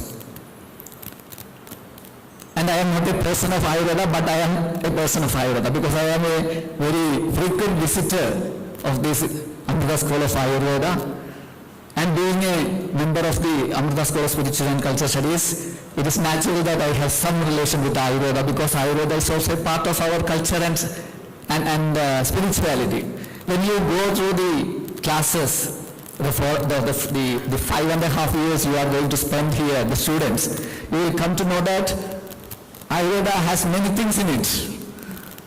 Not only medicine, but also spirituality and culture and all.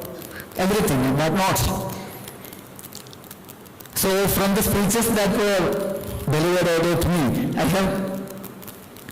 I not only me but all of you have come to know that studying, learning is a constant process. Just now, while concluding, Vaidya Ashtavaidya said a very beautiful thing. His father is still studying Ashtanga Hridaya, and when he asked that you have by-hearted this many years ago by the age of 15 or 16, then why are you again studying? Then the answer given was really thought-provoking. It is enlightening. The book is the same, but I have changed. I am reminded of Swami Chinmayananda's answer to a similar question. One of the followers of Chinmayananda Swami, listeners of Chinmayananda Swami's classes, you might have heard of the great Swami Chinmayananda, who has propagated Bhagavad Gita so vast. It is made a popular work, a popular book by Swami Chinmayananda. So one who was very thrilled, excited by hearing Chinmayananda Swami's lectures, he went and bought a Bhagavad Gita and studied it, read it through from the beginning to the end. And then again, and in that way he read 18 times the whole of Bhagavad Gita. And he told Swami Chinmayananda, Swamiji, I have gone through Bhagavad Gita 18 times.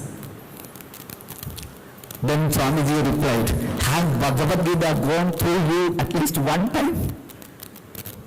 That is what we have to achieve through study, through learning. If at least once Ashtanga Hridaya goes through us, then we can claim that we have become Vaidyas. This is my straight thoughts, something that I got from the speeches. And I am reminded of another verse. My PhD thesis was related to Tulsidasa's Ramayana. So I would like to share one sloka with you. It is actually not sloka, they are all Hindi verses, and the chandas are different. They are called chaupais and dohas. But they are translated into Sanskrit. Tulsidasa's Ramayana has many good Sanskrit translations, even Malayalam translations, and translations in almost all Indian languages and even foreign languages. So in the beginning, after doing the customary salutations, like salutations to Saraswati, Ganapati, Saraswati, Guru, Rama, Sita, and many customary, the Mangala Charanas, Tulsidasa comes again to another Vandana sloka. And it is in Sanskrit and in Hindi, and the Sanskrit sloka goes like this. पुनश्च शिरसा वंदे जाह्नवीं शारदां तथा पुनीतं रमणीयं च विख्यातं चरितं ययोः पुनश्च शिरसा वंदे जाह्नवीं शारदां तथा पुनीतं रमणीयं च विख्यातं चरितं ययोः. He says, and one more sloka is there, he says, I am again saluting पुनश्च शिरसा वंदे, I am bowing down my head in front of Jahannavim Sharadam Tatha, in front of Jahnavi, the Ganges, the Ganga river, and Sharada, the goddess of learning, goddess of words, Vagdevi. This is very relevant to the students. That's why I am trying to explain this sloka in the remaining time. Maybe in 5 or 10 minutes I will conclude. So, Punasya Shirasa Vande Jahannavim Sharadam Tatha. This translation is by a great Janardhan Dattate, who is a Marathi person who has translated Ramayana, Tulsidasa's Ramayana into Sanskrit. Punidam Ramaniyam Ja, Vikhyadam Charidam Yayoho. The stories or the sports or the leelas or the charitam of both of these, that is Ganges and Saraswati, Jahnavi and Sharada. What are the specialities of their charitam? Punidam. It will purify us. It is holy, it is sacred. Ramaniyam cha. It is beautiful. It is very charming, attractive. Punidam Ramaniyam cha Vikhyadam. And it is very famous. The story or the deeds of Ganges and Goddess Saraswati is very famous. We know. Ganges is familiar to all of us. Ganga is familiar to all of us. Saraswati is familiar to all of us. We are all using Saraswati every day. So it is very famous, it is holy, and it is attractive. Their charitams. And in the next sloka, he says what is relevant to students. Snanat panacha pabani prathama harade sada. Prathama pabani snanat panacha harade. Snanat panacha pabani prathama harade sada. Prathama is Jahnavi because Ganga is mentioned first in the sloka. So Ganga will eradicate our papas or our impurities that have been accumulated on us because of our life in this world. Many problems we face, many emotions we are confronted with, many bad thoughts accumulate in us, many bad deeds we do in our lives, because these are all compulsions. While we live in this world, these are all compulsions. And if we go and take a dip in Ganga, or if we drink a drop of Ganga water, our papani, our sins are washed away. Snanat panatsa pavani pradhama harade sada. Avivegam dvidiyaja savanat kirtanat tatha. And the Dvidiya, that is Sharada, Vagdevi, she will eradicate avivegam, ignorance. How? Avivegam dvidiyaja savanat kirtanat tatha. If we are ready to hear, to listen to words, and if we are ready to kirtana, to sing or to speak about it, then our avivegam will be eradicated. So as students, what is our responsibility, or what is our duty? What is our mission? It is, our goal is of course eradicating ignorance. Actually, in our tradition, in Indian tradition, we need not bring knowledge from anywhere else. Swami Vivekananda's famous quote about education is the manifestation of perfection which is already within us, which is already in all souls, within all souls. We are all potentially learned, potentially we are all knowledgeable persons. Only thing is that ignorance has covered our knowledge, covered our wisdom. So the only thing that education does, or the academic activity does, is uncovering the knowledge that which is already in us, discovering the knowledge that is within us. So aviveka has to be eliminated. That is the only thing teacher does. Any teacher will eradicate the aviveka, the ignorance in a student, and the knowledge flashes. Knowledge gets illuminated, or it gets manifested. And how is it possible? It is possible through words only. Sravanat. All the students should have the passion or the mindset to patiently listen to the words of the teacher. Nowadays it is lacking a lot. And Alatir Narayan ji has very beautifully said, a real student and a real teacher, their communication, their transaction will be never boring. If a teacher teaches and the student listens, always it will be Navam, Pradikshana Vardhamanam. In Narada Bhakti Sutram it is said that Bhakti is Pradikshana Vardhamanam. Each session of a teacher and the student will add to the knowledge of the student, and it actually adds to the knowledge of the teacher also. After each session, the teacher also becomes a little more wise.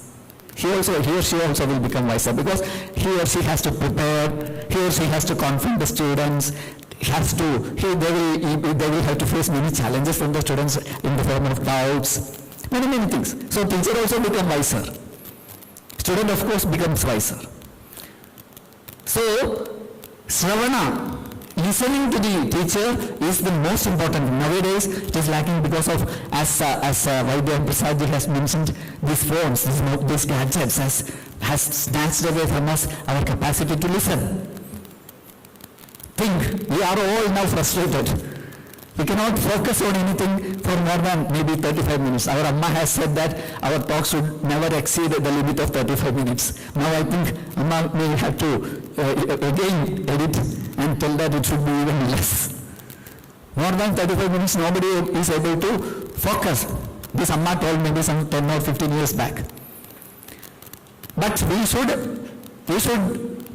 discipline our mind. We should force our minds to listen to the words of the teacher. Then only aviveka will be eradicated. Saraswati Devi will eradicate our aviveka. Avivekam dvidiya sravanat, if we listen to the words. Because words are Saraswati. And next, Tulasidasa says, kirtanat tatha. Nowadays, I find students are not very smart to speak out what is in their minds. When a teacher asks a question, nobody from the student community stands up and answers very promptly, very enthusiastically. But it is necessary. In Amrita, you will find a lot of opportunities to come onto the stage and give many presentations, many seminars, small speeches, and gradually it will get volume, and we will be able to give many sessions to the students and community outreach programs. Many options are there. So speaking out, expressing ourselves, that is also very important. So when I say Shravanam, it is not only just listening nowadays, because books are available. Earlier, Alathur Nambiji has very beautifully put it, there was no facilities to print books, so it was mainly only Shravanam. But nowadays, we can even read books. All the great books are available in printed book forms. Earlier it was only the guru who has to be resorted to get knowledge. Now we can resort to books, but never depend the WhatsApp University books, the YouTube University books. Only authentic Acharyas books should be resorted to, should be depended on.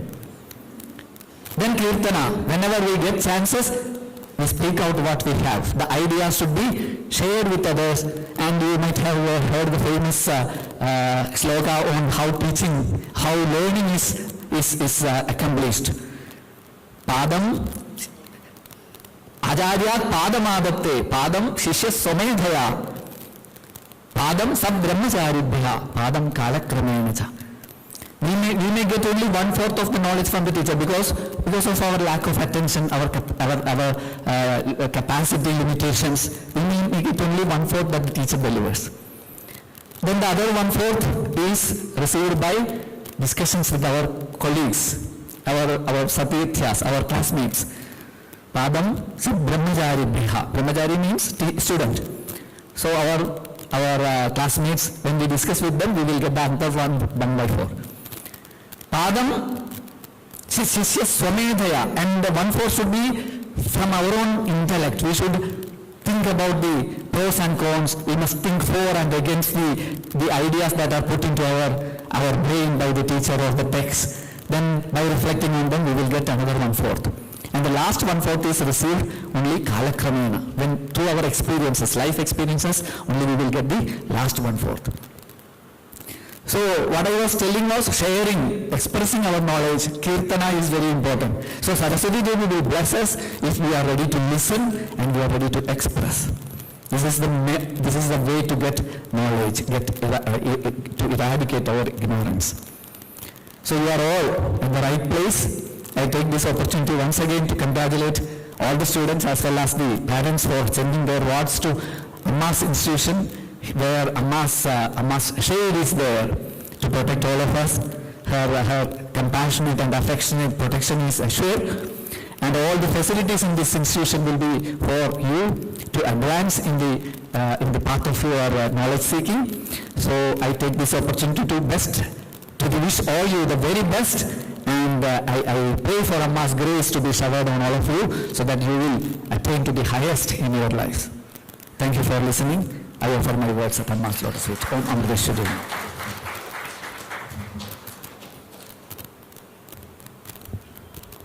Thank you, Swami, for your valuable words of wisdom and blessings. Moving forward, today we have a felicitation session of achievers of this institution. I warmly welcome Dr. Sharanya Raj, PG Scholar, Department of Samhita Siddhanta and Sanskrit, to take lead. Dr. Sharanya, please.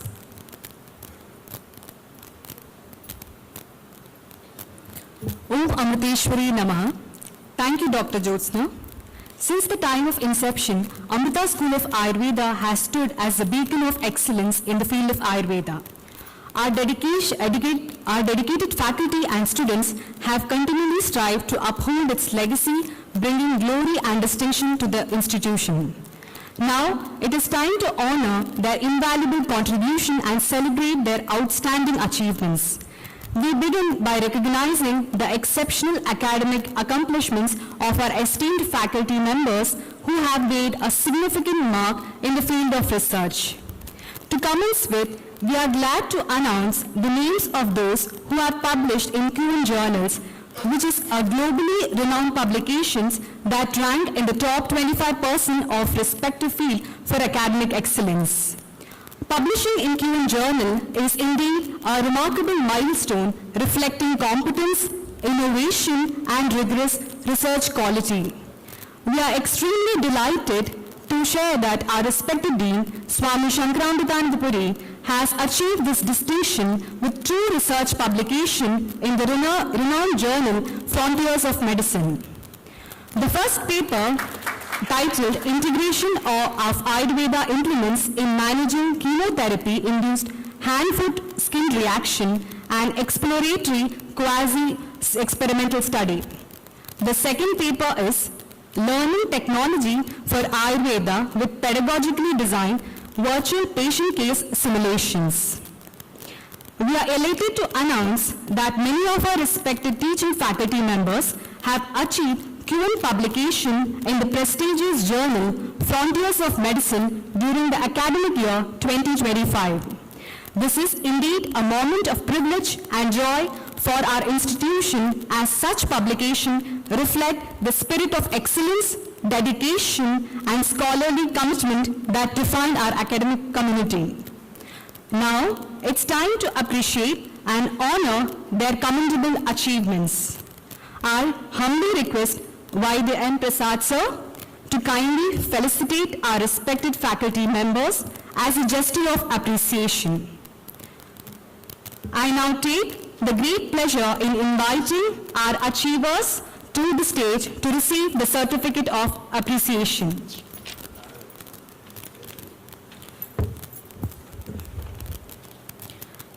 To begin with, I welcome Dr. Sujitra M., Senior Research Officer, Acharya, Amrita School of Ayurveda.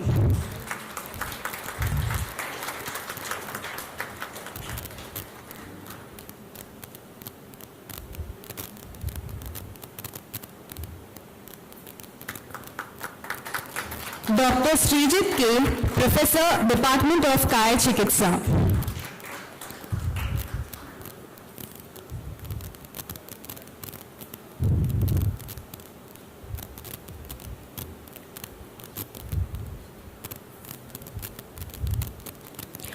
Dr. K. Parameshwan Nambudiri, Professor and Head, Department of Panchakarma.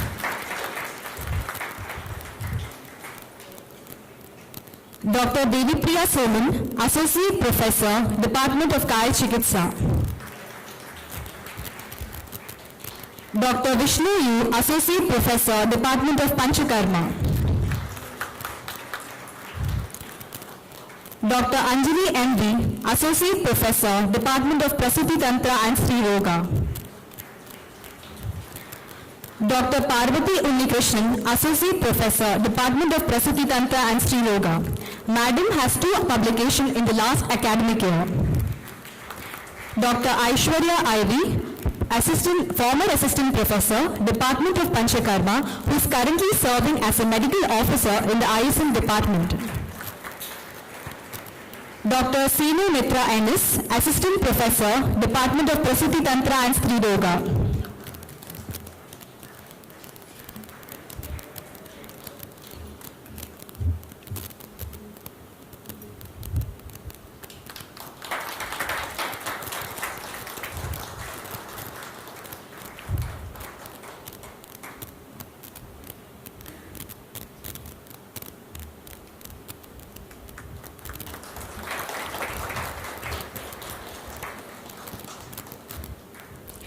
Mrs. Archana Venkatesh, PhD Scholar and Registered Dietitian, Amrita School of Ayurveda. Now we move on to the felicitation of our PG Scholars who have brought laurels to our institution as authors of QN publication. Let me first welcome Dr. Aishwarya Somalata, an alumna of PG 2021 batch, Department of Kaya Chikitsa.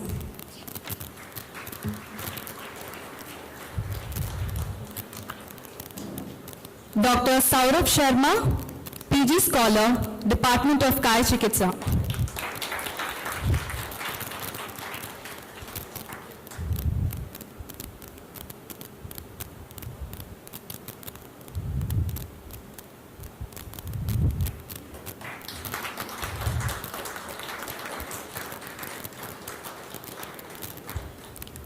Thank you, Prasad sir. At this moment, we are delighted to announce that Dr. P. Ramanohar, Research Director, Amrita School of Ayurveda, has achieved pre-Q1 publication in the current academic year. He also holds the prestigious position of Associate Editor in the renowned Q1 journal Frontiers of Medicine, which is a significant honor that brings great recognition to both Ayurveda and our institution. We would also like to acknowledge Dr. Hemavati S.K., Professor and Head, Department of Prasuti Tantra and Stri Yoga, who has achieved pre-Q1 publication in the last academic year. We congratulate Dr. Shamasundaran K., Assistant Professor in the Department of Samhita Siddhanta, for achieving Q1 journal publication this year. Now, let's move forward to the next category of felicitation.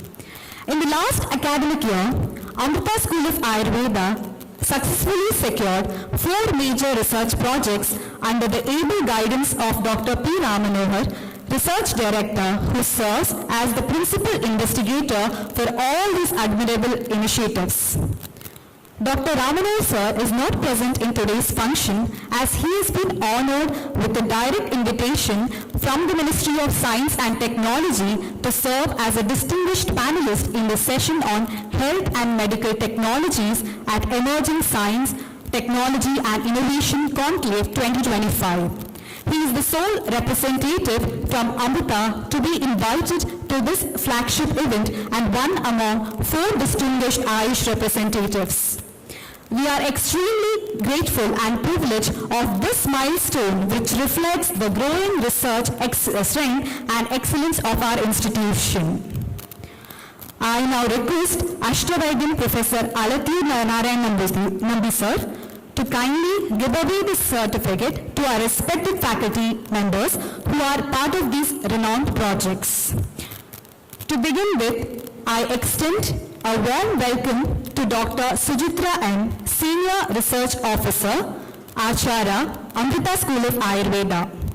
Madam is the co-principal investigator of 3 projects, Amrita IK's Center of Excellence Project for Ayurveda, Vyakarana, Darshana, IK's textbook project on principles and practices of Ayurvedic pedagogy funded by IKS division. She is also the co-principal investigator of Ayurvedic management versus methotrexate in rheumatoid arthritis, abbreviated as AMRA project. Moving forward, I welcome Dr. Anushri Dilip, Professor and Department of Sastivrita, for being the co-principal investigator in the AMRA project. Dr. Devipriya Soman, Associate Professor, Department of Kaya Chikitsa, for being the co-principal investigator in the AMRA project.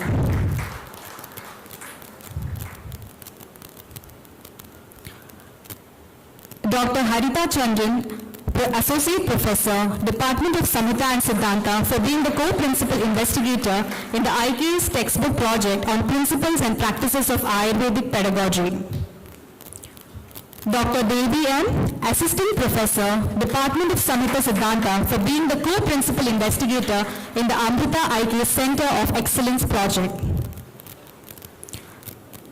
Now, it's time to honor one of our faculty members who has procured a PhD in Shalakya Tantra under the Faculty of Ayurvedic Sciences from Datta Mega Institute of Higher Education and Research, Maharashtra. I'm delighted to welcome Dr. K. Shiv Balaji, Professor, Department of Shalakya Tantra, to receive this certificate.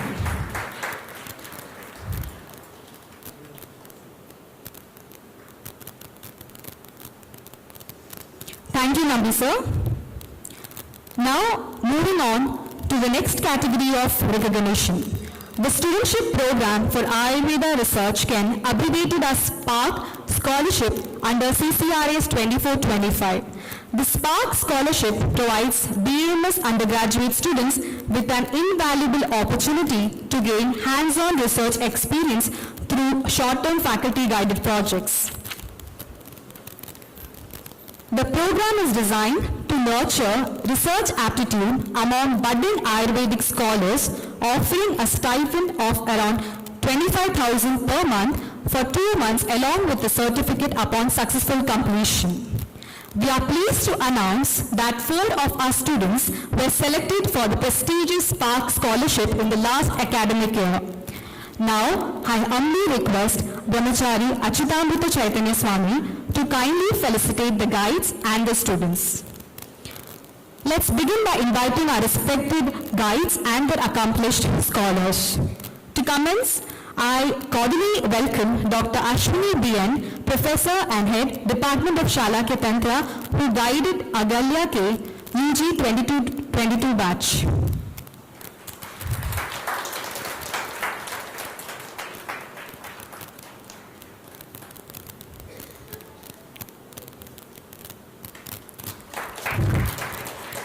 Agalya is not present in today's session. Proceeding further, I call upon Dr. Aishwarya I.V., former Assistant Professor, Department of Panchakarma.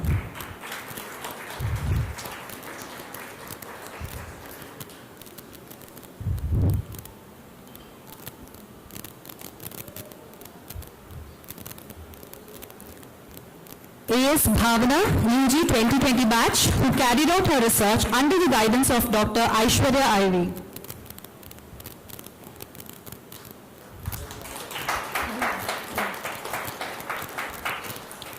Aravind M. Karta, UG 2022 batch, who conducted his research under the guidance of Dr. Shyamasundram K., Assistant Professor, Department of Samhita and Siddhartha. Both are not present in today's session. Dr. Sushma N.S., Associate Professor, Department of Shalakya Tantra, guided Rashi, UG 22 batch. Both of them are not present in today's session. Now, let us take a moment to appreciate the grace and dedication of our students who have beautifully performed the welcome dance earlier. I now invite our talented dance performers from 2019 batch to come forward and receive their certificate of appreciation. Anjali Raj, VM Shilpa, Prasita, Gauripriya, Pragna Mahesh,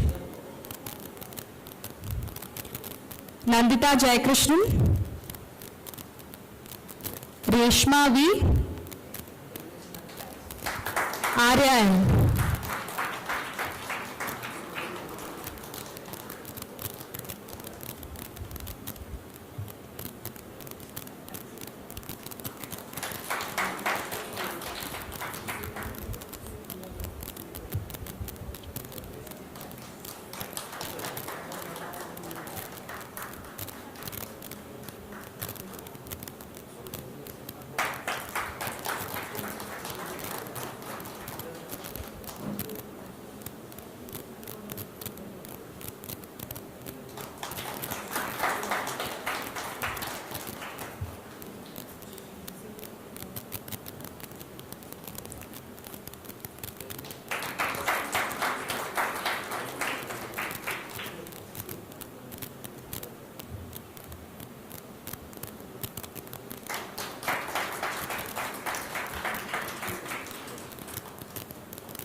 Thank you, Swami. We extend our heartfelt gratitude to all our dignitaries for presenting the awards and our warmest congratulations to all the achievers for their outstanding contributions that have brought honor and excellence to our institution. Now, I am pleased to hand over the session to Dr. Jyotsna. Thank you all. Thank you, Dr. Sharanya. Thank you to all the achievers for being the torchbearers of our institution and inspiring all of us to shine on. We have now come to the conclusion of this auspicious day, a day that marks not only the initiation of our new students, but that is also a reaffirmation of our collective commitment to learning and service. This auspicious day started with Dhanvantari Homan and Bhajans in the morning, which was a collective effort of many in our Amrita family. Our dignitaries shared profound thoughts that will surely resonate with all of us. They offered us valuable insights and take-home messages, like not to be judgmental in our pursuit of Ayurvedic wisdom, to practice digital fasting, to start from within, to traverse the 3 levels of perception, from instinct to intelligent to intuitive perception. So before we formally conclude, we extend our heartfelt thanks to all dignitaries for their gracious presence and blessings.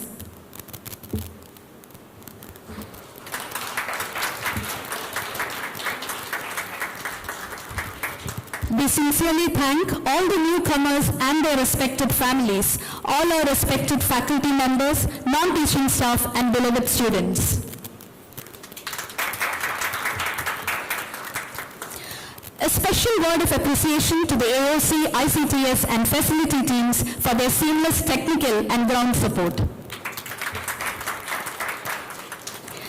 To conclude, our heartfelt gratitude to all those who worked with selfless dedication behind the conduction of Sishyopanayanam 2025.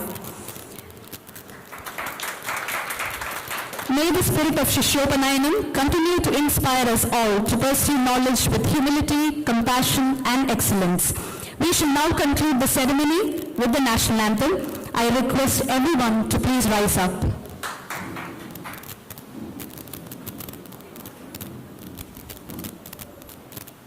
जनगण मन अधिनायक जय हे भारत भाग्य विधाता पंजाब सिंध गुजरात मराठा द्राविड़ उत्कल गंगा विंध्य हिमाचल यमुना गंगा उच्चल जलधि तरंगा तव शुभ नामे जागे शुभ आशीष मांगे गाहे तब जय गाथा जन गण मंगलदायक जय हे भारत भाग्य विधाता जय हे जय हे जय हे जय जय जय जय हे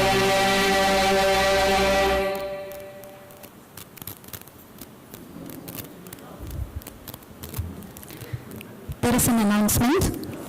Lunch has been arranged at the same venue where breakfast was served today morning for faculties, newly inducted students and their respective families.